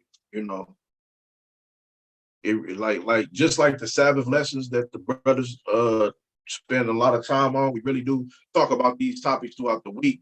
We don't talk about, you know, how we feel about it, but we talk about what's more, you know, the controversy type of topics that we need to address. Sometimes I might bring something out that's totally different from this topic, you know, for this week. They might say, nah, we need to go into that.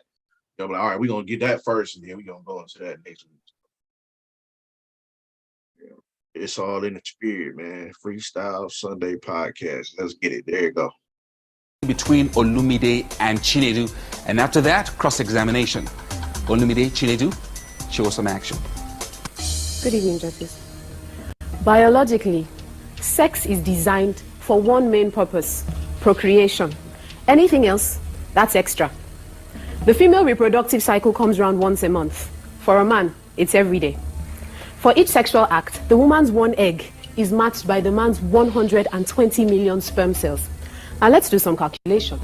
120 million sperm cells a day, every day, as opposed to one egg a month, every month, means, assuming all the cells are viable, that it will take only 30 men to impregnate all the women in the world.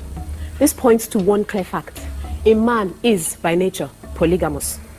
Monogamy and fidelity are unnatural situations promulgated by religious beliefs and social pressures. Take those away, every man will cheat. It's simply biological. Now let's look at the extra. It's a known fact that women, for the most part, are more emotional than men.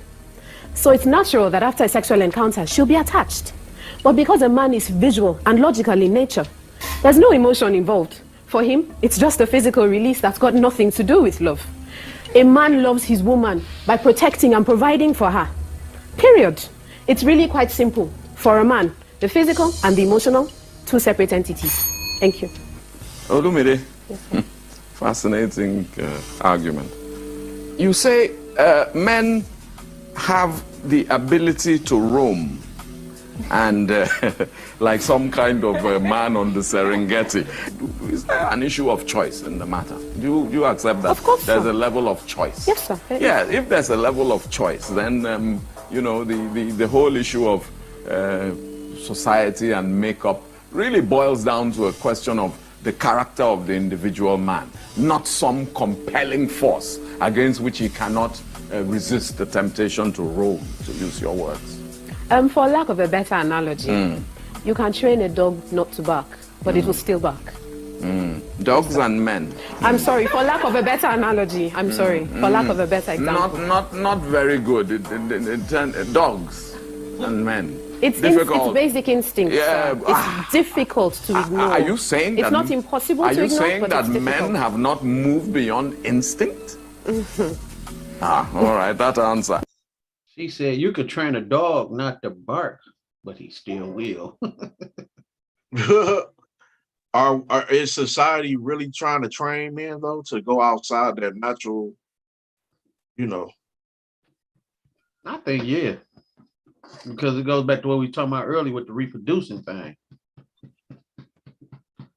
They know we plant seeds everywhere. Blah blah blah.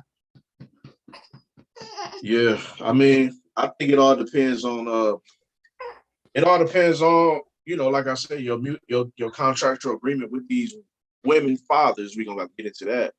You know, and also can you protect and provide? So now let's get into the scripts, man.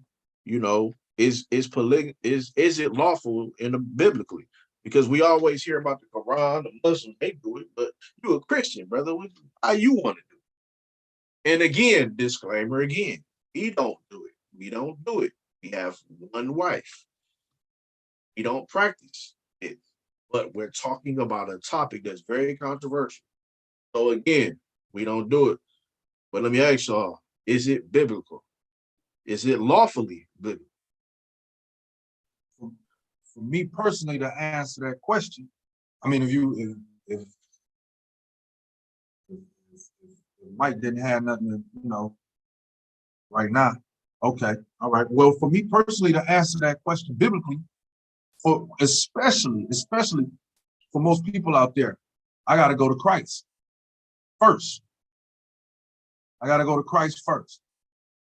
All right. So I'm going somewhere. And I hope there's people out there listening. I hope this, because we going in the scriptures. We going to Christ. Matthew 5:17. Set the foundation. Matthew 5:17.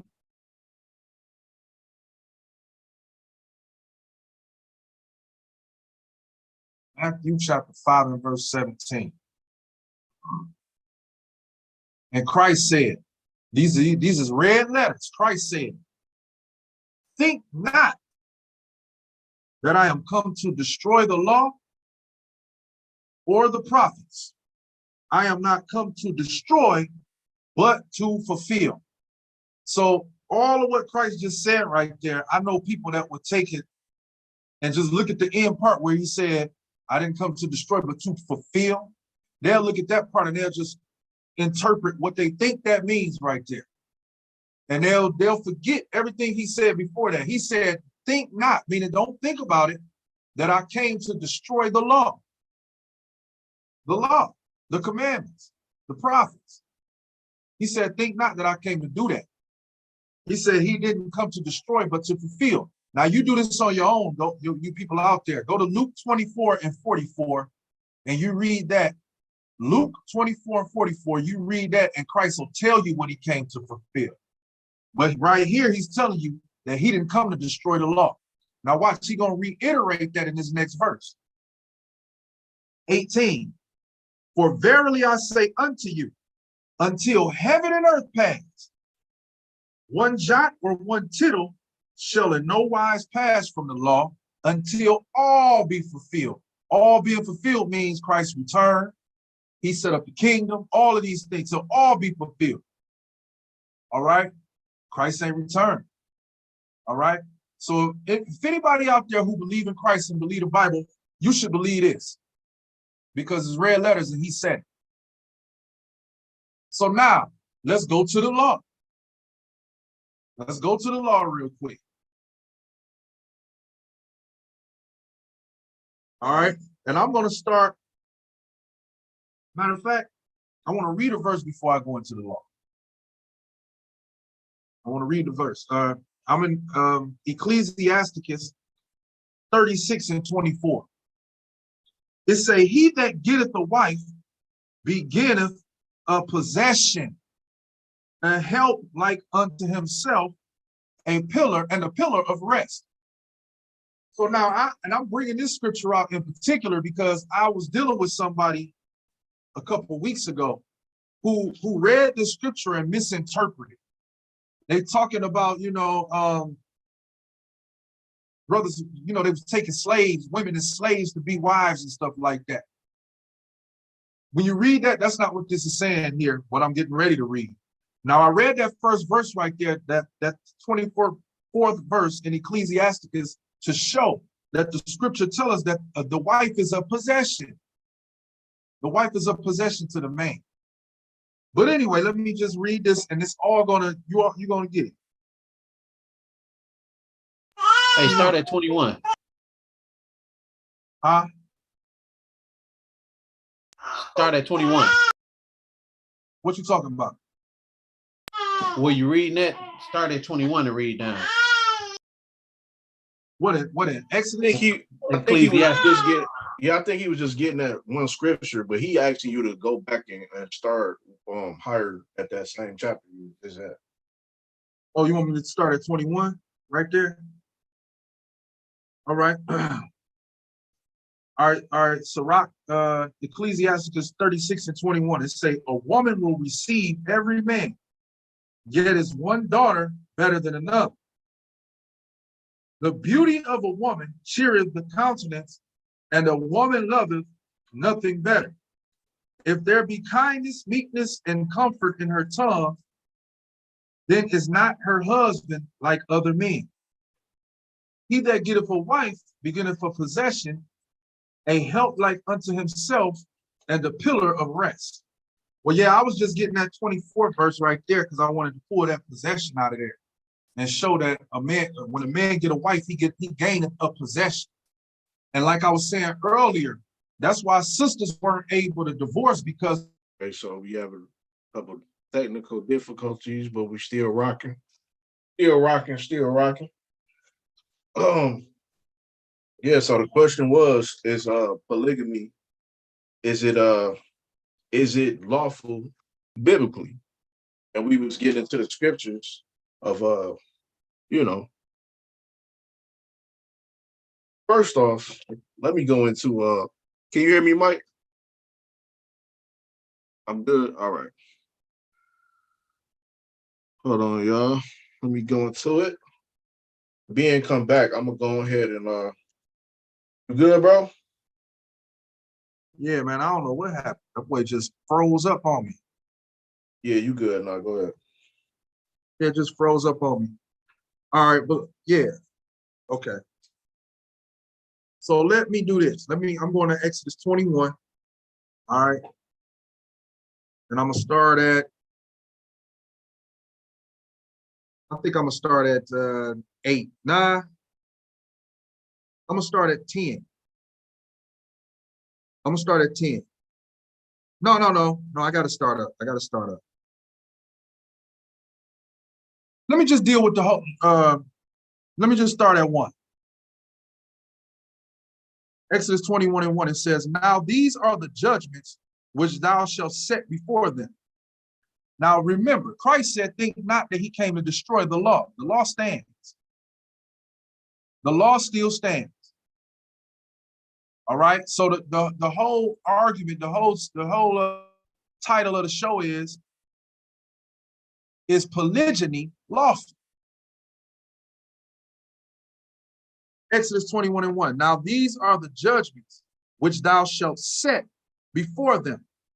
If thou buy an Hebrew servant, 6 years shall he serve, and in the 7th he shall go out free for nothing.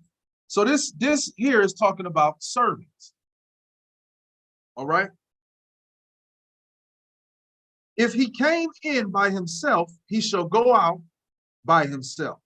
If he were married, then his wife shall go out with him. If his master have given him a wife. Now we had a law of servitude. This ain't the same type of slavery that we dealt with. This ain't that chattel slavery that we dealt with in America. All right, this here is a righteous servitude, meaning this person, you can't enslave this person or make this person a servant for hundreds of years. Okay, we had a year of release, which was the 7th year, which was a jubilee that we had to release these people. All right, now I'm reading this just to give you an understanding of where I'm finna eventually end up. But I gotta make people understand this, because me reading this scripture right here, will throw a lot of those people off that be like, hey, that's a white man's book and this and that. No, we had a different type of servitude. If a brother owed me some money, he couldn't pay me back, then we would write out a contract and he would come serve. Sometimes people would just come and want to be a servant to you, and you would write out a contract, but you couldn't make them be a servant over 7 years. All right, so I don't want nobody to think that, oh yeah, man, skip that Bible, we got slavery in there. You don't understand it. All right, so the 4th verse. If his master have given him a wife, and she have borne him sons or daughters, the wife and her children shall be her master, and he shall go out by himself. And if the servant shall plainly say, I love my master, my wife, and my children, I will not go out free, then his master shall bring him unto the judges. He shall also bring him to the door and unto the doorpost, and his master shall bore his ear through with an awl, and he shall serve him forever. That's your earring. 7. And if a man, now listen to this. This is where people get to tripping at, because this is where I had the situation with the brother. It say, and if a man sell his daughter to be a maid servant, she shall not go out as the men servants do. If she please not her master, who have betrothed her. So this was an agreement between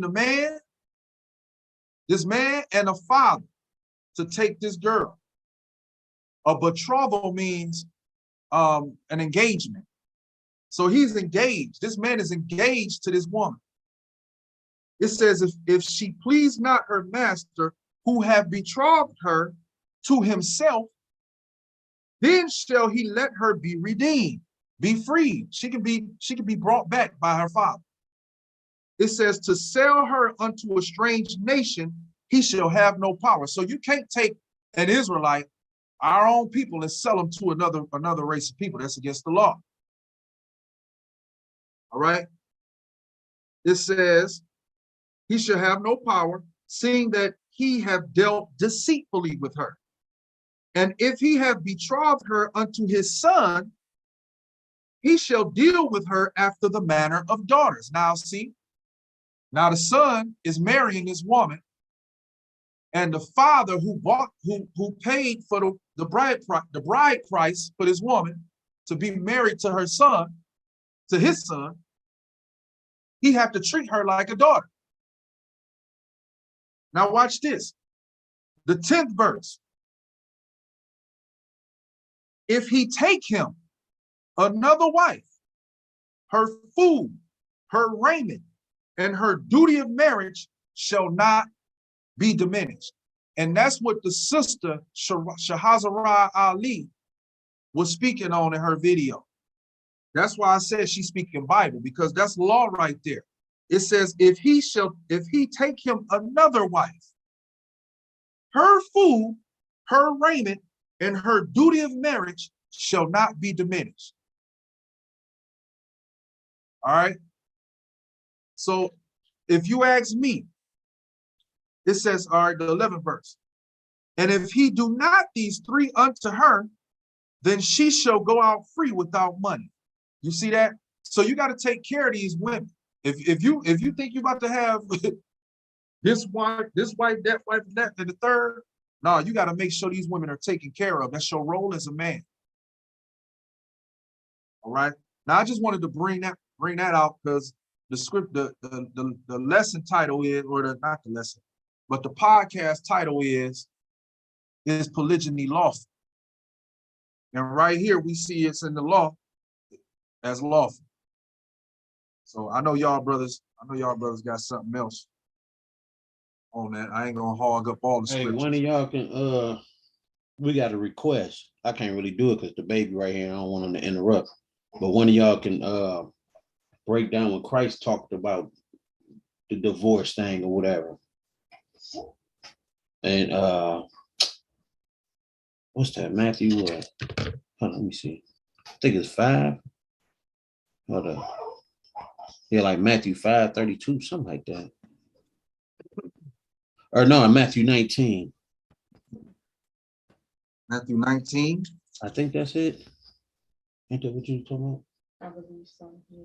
And you said they should be one and no longer two, or something like that. Where they talk about where they should be one and no longer two, something like that.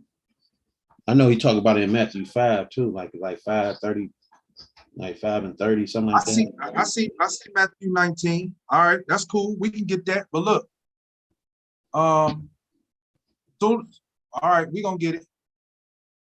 Matter of fact, we can do it now. Let's do it. Matthew 19. Y'all want to start? Y'all want to do 5? We can do 5 and then go to 19. Let's do it.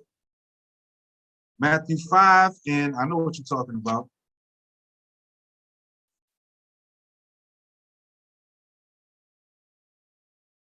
All right. Now, Matthew 5 and 27. All right, that's where we at. Matthew 5 and 27, right? All right. Ye have heard that it was said by them of old time, thou shalt not commit adultery. But I say unto you, that whosoever looketh on a woman to lust after her, have committed adultery with her already in his heart.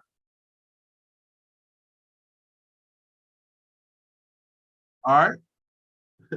All right. And if thy right eye be offended, if thy right eye offend thee, pluck it out and cast it from thee. For it is profitable for thee that one of thy members should perish, and not that the whole body should be cast into hell.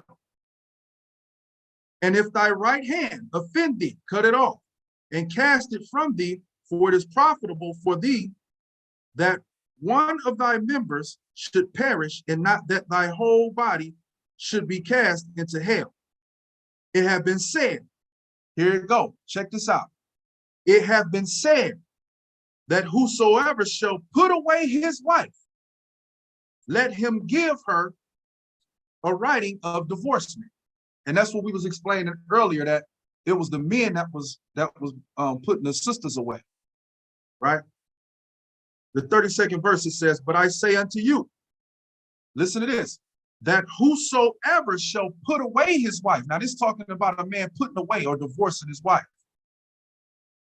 But I say unto you, that whosoever shall put away his wife, saving means except for the cause of fornication, causeth her to commit adultery.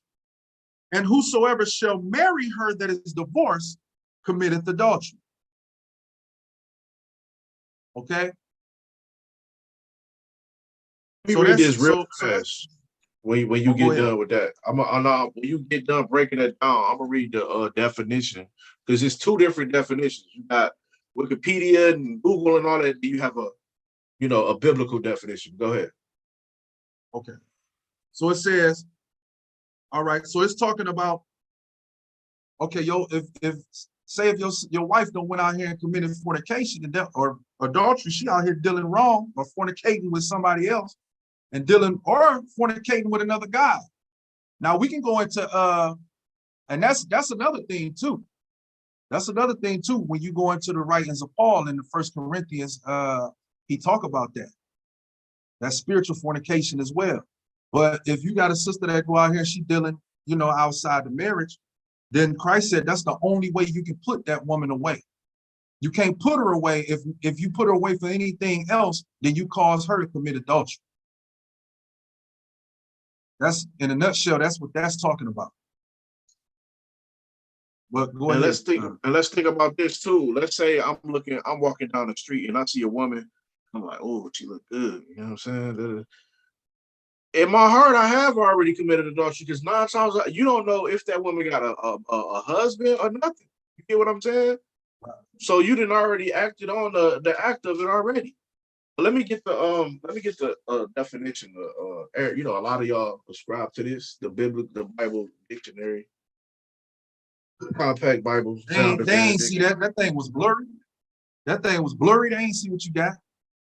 You got it too close. Too close. There you go. Yeah. There you go. Okay. So we get it. I think it's a lot of confusion with the definition of adultery, because you got just like the version. You got a modern day definition of what version is, and you have a, back then, or biblical.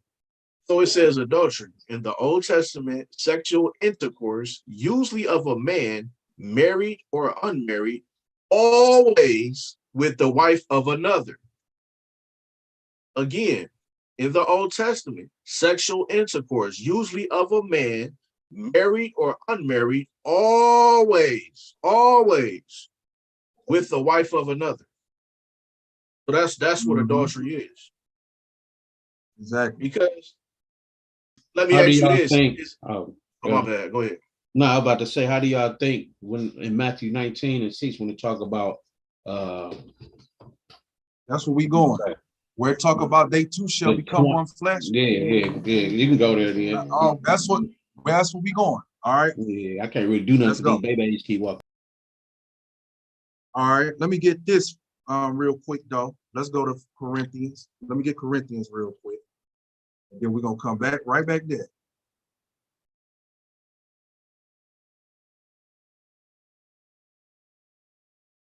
First Corinthians 11. Right.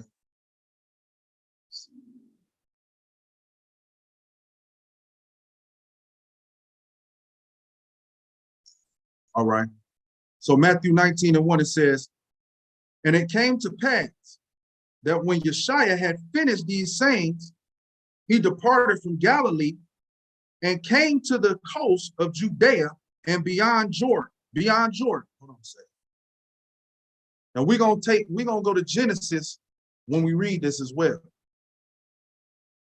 Beyond Jordan, and great multitudes followed him, and he healed them there. The Pharisees also came unto him, tempting him, and saying unto him, is it lawful for a man to put away his wife for every cause? So now they asking him the same thing he just spoke in Matthew 5. And he answered and said unto them, have ye not read that he which made them at the beginning made them male and female, and said, for this cause shall a man leave his father and mother, and shall cleave to his wife, and they twain shall be one flesh. Now, that's the question, right? They twain, right?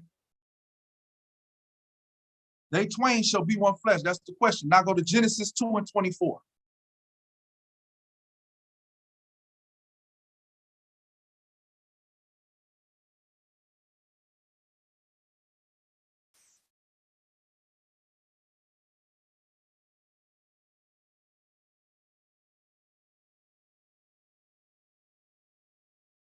Now hold on. We at Genesis 2:24. Let's go to Genesis, sorry about that, 1, and we're going to jump to 24 after that. Genesis 1:26. It says, and the Most High said, let us make man in our image, after our likeness, and let them have dominion over the fish of the sea, over the fowl of the air, and over the cattle, and over all the earth, and over every creeping thing that creepeth upon the earth. So the Most High created man in his own image. In the image of the Most High created he him, male and female created he them. And the Most High blessed them and said unto them, be fruitful and multiply and replenish the earth, subdue it and have dominion over the fish, over the sea, over the fowl of the air, and over every living thing that moveth upon the earth. All right. So when it say let them twain become in one flesh, that's them having actually reproduced. Them becoming one together too. Them twain becoming one flesh. You understand what I'm saying? Them coming together and actually bringing forth seed. Now he was actually addressing that. He was actually addressing divorcing your wife too. Christ was, when you brought that out in Matthew 19. A lot of people, they look at that and they say, okay, well, if you say twain, that's two. Why can't, they'll try to use that to say that, oh, Christ didn't substantiate multiple wives. He wasn't addressing multiple wives. He was simply addressing divorce. Mm-hmm. All right.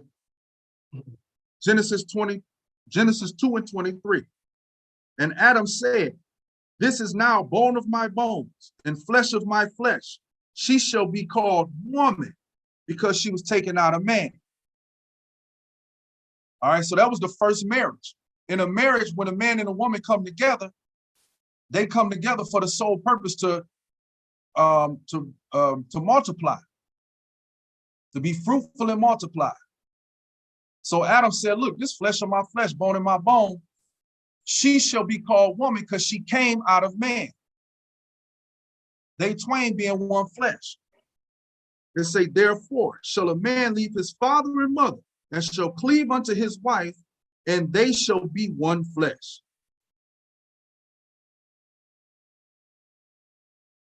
All right. Okay. Appreciate that, brother. Let me I'm gonna go to Genesis 16 and 1.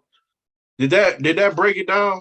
If not, then no. I was just telling we'll go into it after it'll be like a personal thing after all this because it's a lot that need to be brought out with that because she basically trying to see how do it tie itself into the polygamy thing. You know what I'm saying?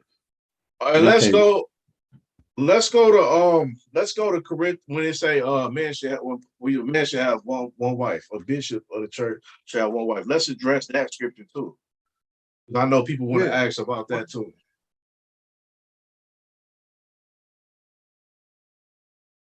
So this is what's that, 1 Corinthians 7. And then we gotta understand too, but what we was just reading, we gotta really try to understand, because Christ said, think not that he came to destroy the law or the prophets. He didn't come to destroy. All right, so we gotta make sure we reading with understanding.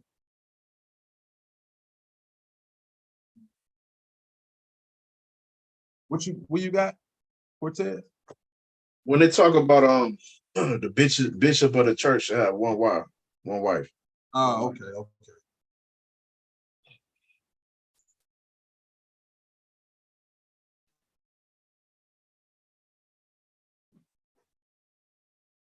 Yeah, that's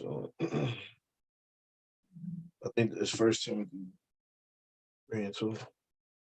Please. All right.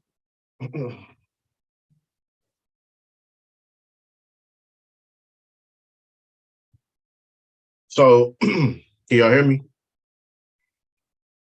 Yeah. This is a true saying. If a man desire the office of a bishop, can y'all give me, number one, can y'all give me the definition of a bishop? Or bishop is basically a pastor or elder, an elder or a pastor. Okay. That's what a bishop is.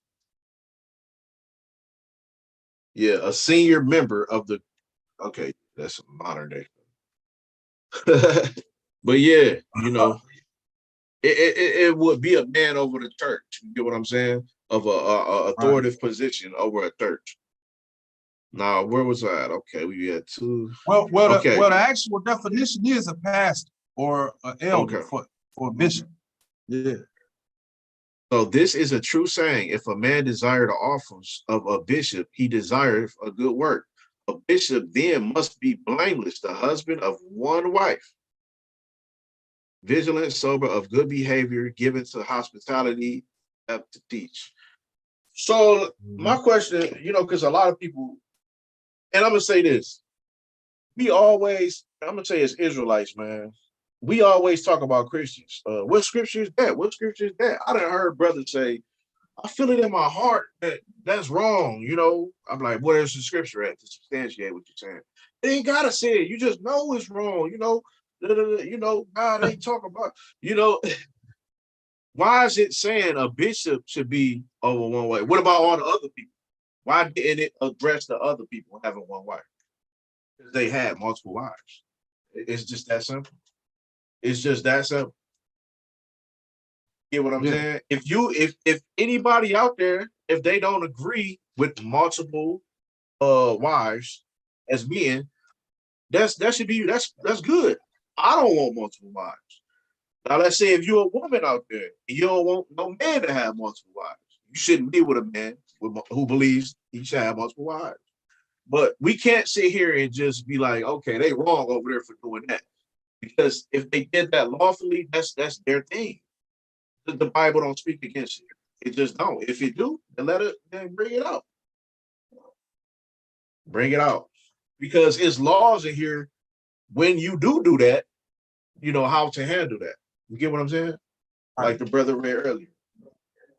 That's all I'm gonna say. Right. But I got something here too. I want to bring this out. Hold on a second. Because what was understood didn't need to be explained. You know what I'm saying? Certain things that was understood didn't need to be explained. You know, and I'm talking about when Christ came on the scene.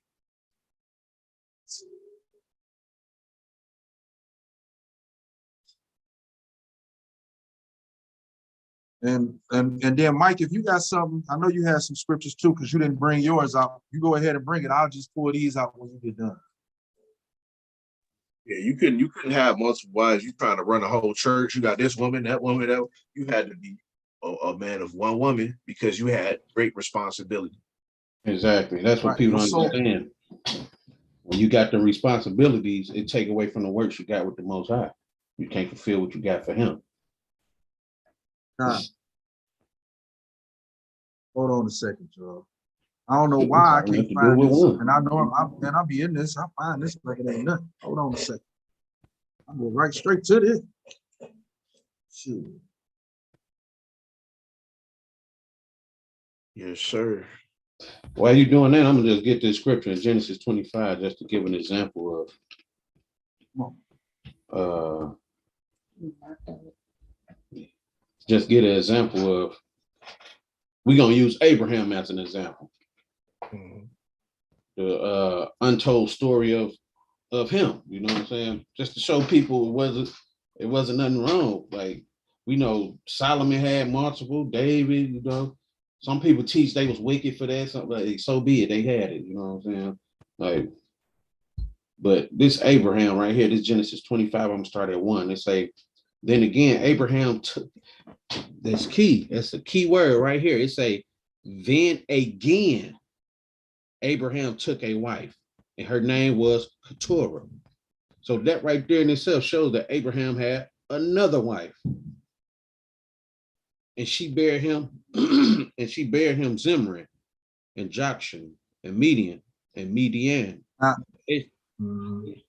Ishbak, and Shua, and Jokshan begot Sheba, and Dedan, and the sons of Dedan. I'm gonna jump down to verse 5. It say, Abraham gave all that he had unto Isaac, but unto the sons of the concubines which Abraham had, Abraham gave gifts and sent them away from Isaac, his son, while he yet lived eastward into the east countries, just showing that Abraham had, you know, a few of them, and he made sure that they were good too. Not like I said. Hold on a second. Yeah.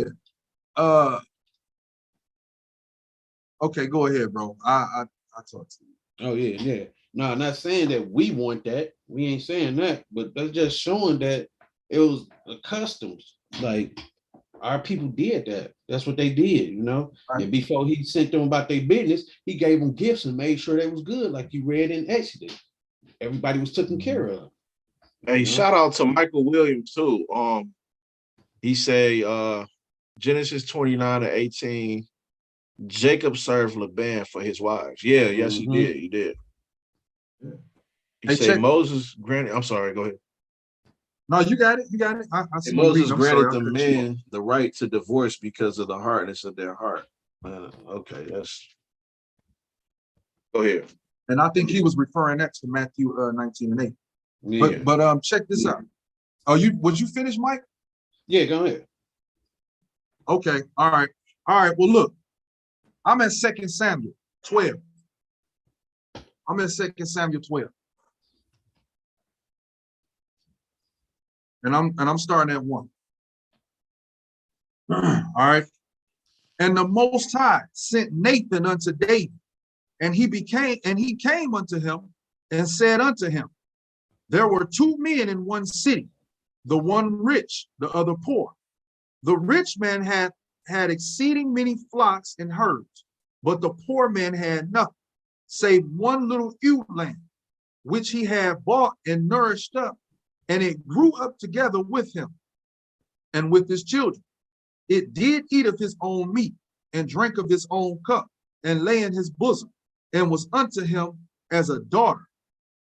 And there came a traveler unto the rich man, and he spared to take of his own flock. I want y'all to really, really listen to what I'm bringing out. What the scriptures is bringing out here. It says, and there came a traveler, this is the 4th verse.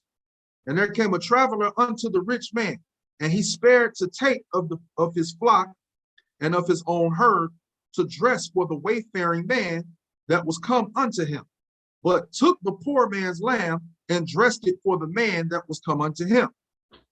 And David's anger was greatly kindled against the man. And he said to Nathan, as the Lord liveth, the man that have done this thing shall surely die. All right. Now y'all remember, David took Uriah's wife, Bathsheba. And David sent Uriah out to war on the front lines, and Uriah was killed. This is the parable that Nathan is giving to David. Mm-hmm. Now, and David said, man, that dude should surely be put to death. Now watch what Nathan said, 6th verse. He said, and he shall restore the lamb fourfold because he did this thing and because he had no pity. Now this is what Nathan said. And Nathan said to David, thou art that man. Thus saith the Most High of Israel. So now Nathan is telling David what the Most High said. Thus saith the Most High. Thus saith the Most High of Israel. I anointed thee king over Israel, and I delivered thee out of the hand of Saul. Listen what the Most High said to David. And I gave thee thy master's house and thy master's wives into thy bosom, and gave thee the house of Israel and of Judah. And if that had been too little, I would moreover have given unto thee such and such things. Okay? So the Most High is telling David, like, listen, I gave you all these things. I even gave you your master's wives. I gave you wives. Plural, the Most High gave David wives. That's what the words say. All right. Seem like y'all froze. Let me go again. Okay. Good scripture. You know, froze up again. Yeah, so did you want to bring out a scripture? No, I wanted to ask a question actually. What benefits came out of polygamy? What benefits came out of polygamy? What you mean? Multiple wives or whatever. Like what? Like did it serve a purpose? I would say yeah, because and what purpose did it serve? Because typically you have more women than men, number one. Number two, a lot of men was getting killed in wars and all that. So you had all these women, you know, they don't have men for war and all that. What are they left with? You get what I'm saying? Yeah. They had to be provided for, they had to be protected, they had to be all these different things. So they had to have, you know, a polygamy situation. You get what I'm saying? Mm-hmm. Or you might have a situation like what you said about Abraham. I think that's Genesis 16. You know, his wife was barren. She couldn't have children. Most High said, be fruitful and multiply. Mm-hmm. So it's not like the Most High looking down and saying, hey, y'all brothers go have fun, you know, with these women. Right. The whole sole purpose was to procreate and populate the world. What about this? Oh, my bad. I didn't mean to cut you off. Go ahead. No, I'm done. No, I was gonna say because we understand how what's that, Isaiah, when it was talking about the women was being haughty and all that stuff. Isaiah 3, yeah. Yeah. Isaiah, Isaiah. So what Isaiah about 4 this? and 1? It kept the women in check because they know that it was somebody else there to take their place. Kept them on their game, huh? Kept them on their game because now it come to a point where like it'd be a situation to like they like, shoot, I'm trying to think how to put it. Like basically, some of these, I ain't gonna say all of them, but some of these sisters be high-minded now. And you try and get stuff together and it be a battle or something. So that type of relationship right there kept them in check. Yeah. I actually had a question on here that I was gonna ask, but I didn't ask it because it's kind of a hard. It's kind of it's kind of a difficult one to answer because I really didn't want to offend, and I'm gonna say this: if you, because men, it's good for women to have standards. I don't want a short man, I don't want a fat man, I don't want a broke man. But as soon as a man say, I don't want a woman, children, because I don't. Me personally, I have children, but let's say a man that doesn't have children. You know what I'm saying? And I was gonna ask this question right here. If a woman is a single mother with kids, does that mean she has to opt out of a monogamous relationship? Because again, if a woman is a single mother with kids, does that mean she has to opt out of a monogamous relationship? Because I'm a more so say, let's say he doesn't have kids. He gets in a relationship with this woman and she have kids. A lot of times a woman she don't want to have more kids. She kind of done. She already. So is it right that she gets if he don't want to be monogamous to this woman, do you think that's okay? I think, and y'all got to answer that. I'm gonna say this because I know that's a tough one. I'm gonna say, I think that women need to, let's say, for example, if I've been running the streets all my life, I'd have dealt with all these women, I'd have had all these kids, baby mamas, and all. I can't go back out here and be like, nah, I want the top woman because I'd have made some mistakes in my life. You get what I'm saying? So I understand my dating pool is a little bit probably smaller than it was, than when I was in my younger years. So I'm gonna say this as advice, and I'm not saying it should be the standard, but I would say if you are older and you already have multiple kids and all that, you might want to start looking towards, a man who probably would be open to, if he's not a monogamous man, you might want to, try to figure it out with that type of dude because it's not a lot of options out here. You get what I'm saying? But that's going off course. Y'all go ahead and back to y'all got any scriptures y'all want to bring out? You said I don't think that a sister would have to. I don't think she has to opt out of it. I don't think she had to either, and that's. I mean, she don't have to because I believe there's some brothers out there who just want to, just want a woman. You know what I'm saying? And they might take her on and do their thing. You know what I mean? As long as if that man coming into the relationship without no children, that's what you're saying? Yeah, no, what I'm saying is that, if it's no good man, because I see a lot of sisters in these situations saying, I can't find a good man. Niggas ain't, they excuse my language. They say it ain't no good man because they can't find a good man. But I've seen a lot of situations where they had men and it didn't work out. So now they still going for this man that's up here, and it's kind of like, okay, if you keep running into the same common denominator with these dudes can't stop being with other women, you might want to look into a situation of a polygamous situation. You get what I'm saying? Because you already. Yeah, I definitely think some type of humility need to be in somebody like that. You know what I mean? Because yeah, like you said, the dating pool is a little more thinner for you. You know what I'm saying? It is a lot more thinner. I understand, and I understand that's a controversial, topic right there. I mean, hey, listen. Get a righteous man, number one. We all got our faults, but get you a man that's ready to serve the Most High. Because a man, like in the Bible, in the Scripture, it tell you, because we all make mistakes. And not just mistakes, we all make decisions in life before we came into the understanding. So you got men out here that's willing to step up and do that. You get what I'm saying? And that's what we should be doing. Yeah. But I'm just saying, we got people out here that's just like, oh, you got to do this, you got to do that, you got to do that, you got to, you know what I'm saying? It's just out of order. That's all I was. Hey man, hey man, listen, it's some widows out here looking for a man.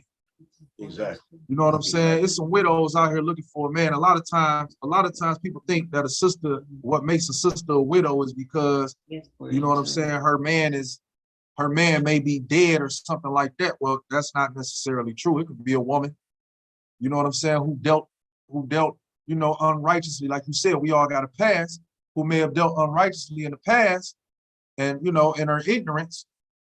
And now, she got children and she ain't got no man. You know what I'm saying? That makes her a widow. That makes her a widow. And I got a scripture for that. And this is for the brothers. This is for the brothers more so. Ecclesiasticus 4:10. Mm-hmm. Ecclesiasticus 4:10, real quick. Let me read this real quick.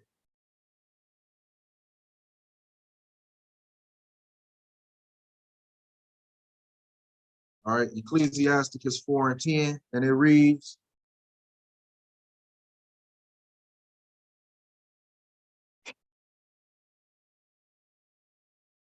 hold on, I might be in the wrong spot. Let me see. Oh, I'm in Ecclesiastes. Sorry about that. Yeah, you gotta get that Sirach. Ecclesiasticus 4:10. All right. And it says, now this for the brothers more so. There's sisters out here who made some, who was dealing unrighteously in their past, like you said, made some mistakes and things of that sort. And we got instructions concerning those sisters. It says, Sirach 4:10, and it says, be as a father unto the fatherless, and instead of an husband unto their mother. Mm. Yeah, you breaking up.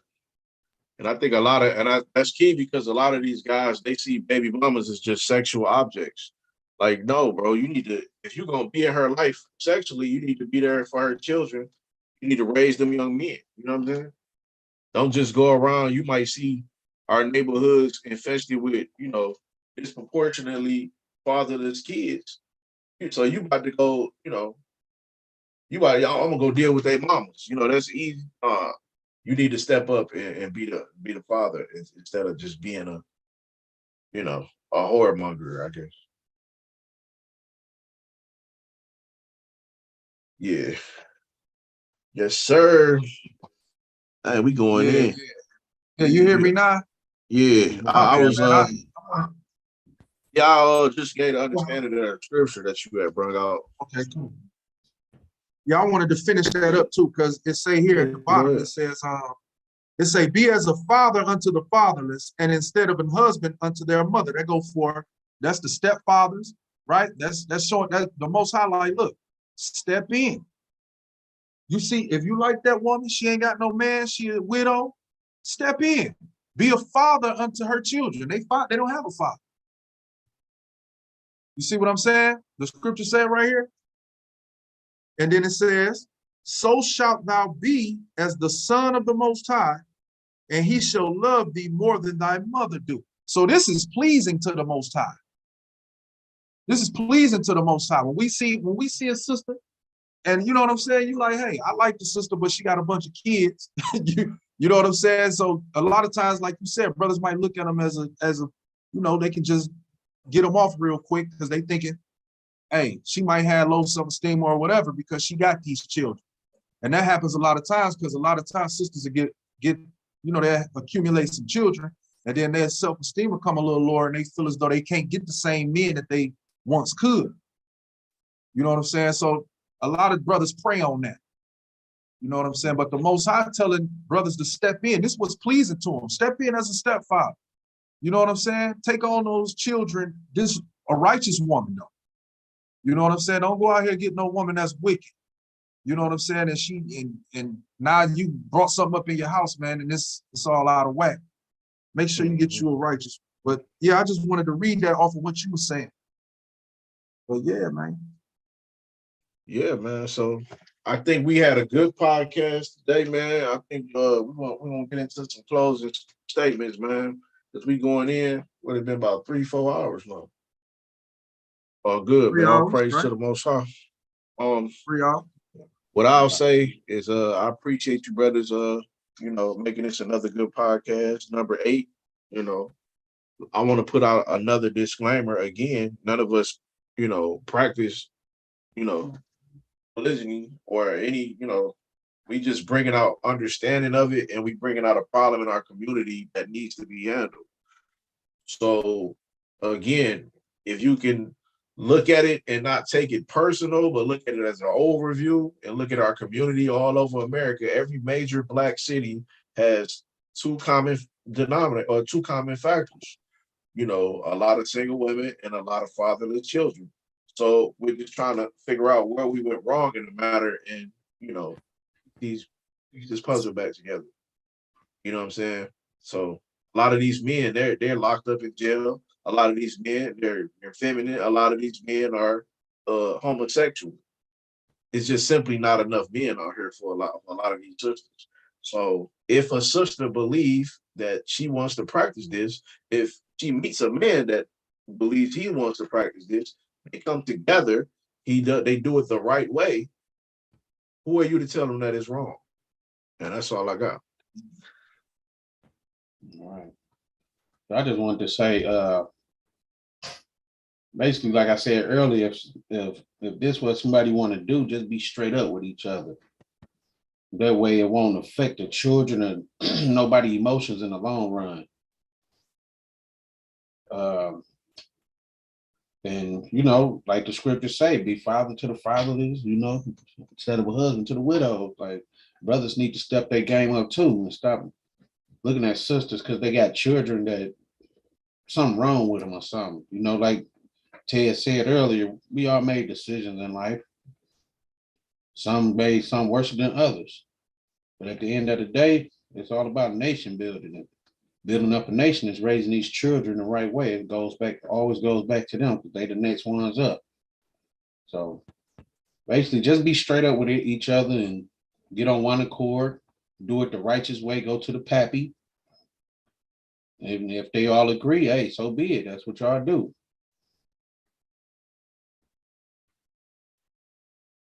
Okay. As far as I'm concerned, I just always got to go back and stand on Christ. Christ said, think not that I've come to destroy the law or the prophets. I have not come to destroy, but to fulfill. Verily, verily, I say unto you, no jot or no tittle shall in no wise pass from the law. One jot or one tittle. One jot or one tittle shall in no wise pass from the law until all be fulfilled. And all hasn't been fulfilled. All right.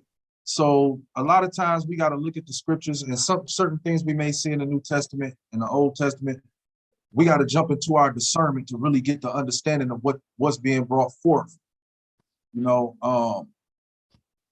lot of that goes on within, our modern day Christianity and the modern way that we was just brought up, right? Coming out of a Christian country, so-called Christian country. But the thing is, too, we also have to remember when it comes to our culture, we lost it. We forgot our culture. We forgot our heritage, the understanding of who we were. And, it's out of whack. It's out of whack. When we try to come back into the discernment or into the understanding. Mike, you might want to mute your mic right quick. Getting some feedback. Yeah.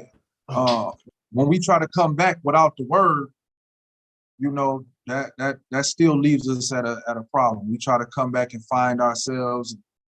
You know, we need the word to be able to find ourselves, come back to what it was that we were, and make the correct changes and repair the things that went wrong in our ignorance.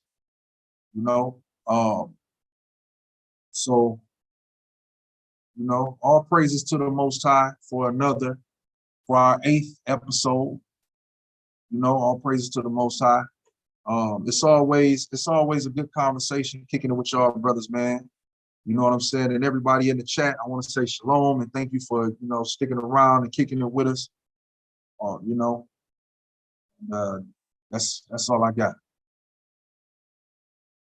Excuse me. All right. That's a wrap on our podcast number 8, man. Shalom. All praise to the Most High. Shalom.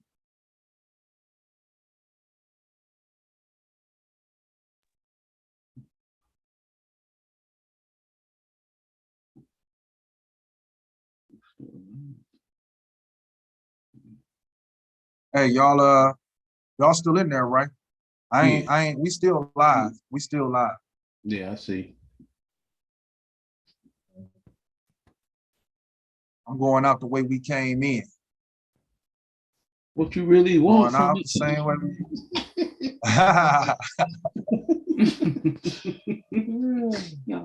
Somebody let me know. Somebody let me know.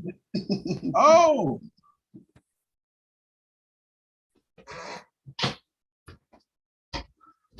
Going out the same way I came in.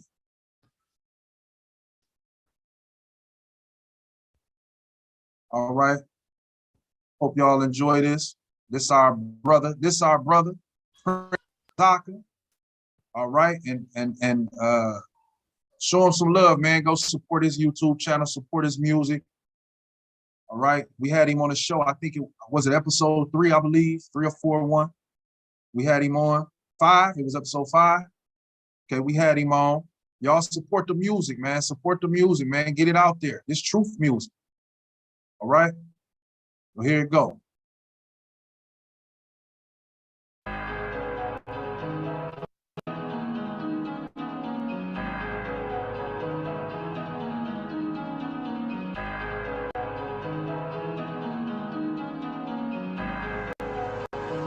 Ace Banks on the track. I feel the devil on me. Want me to quit, I will never, homie. Bible with me, you can tell it's on me. I was all alone, but I was never lonely. That's the spirit of God.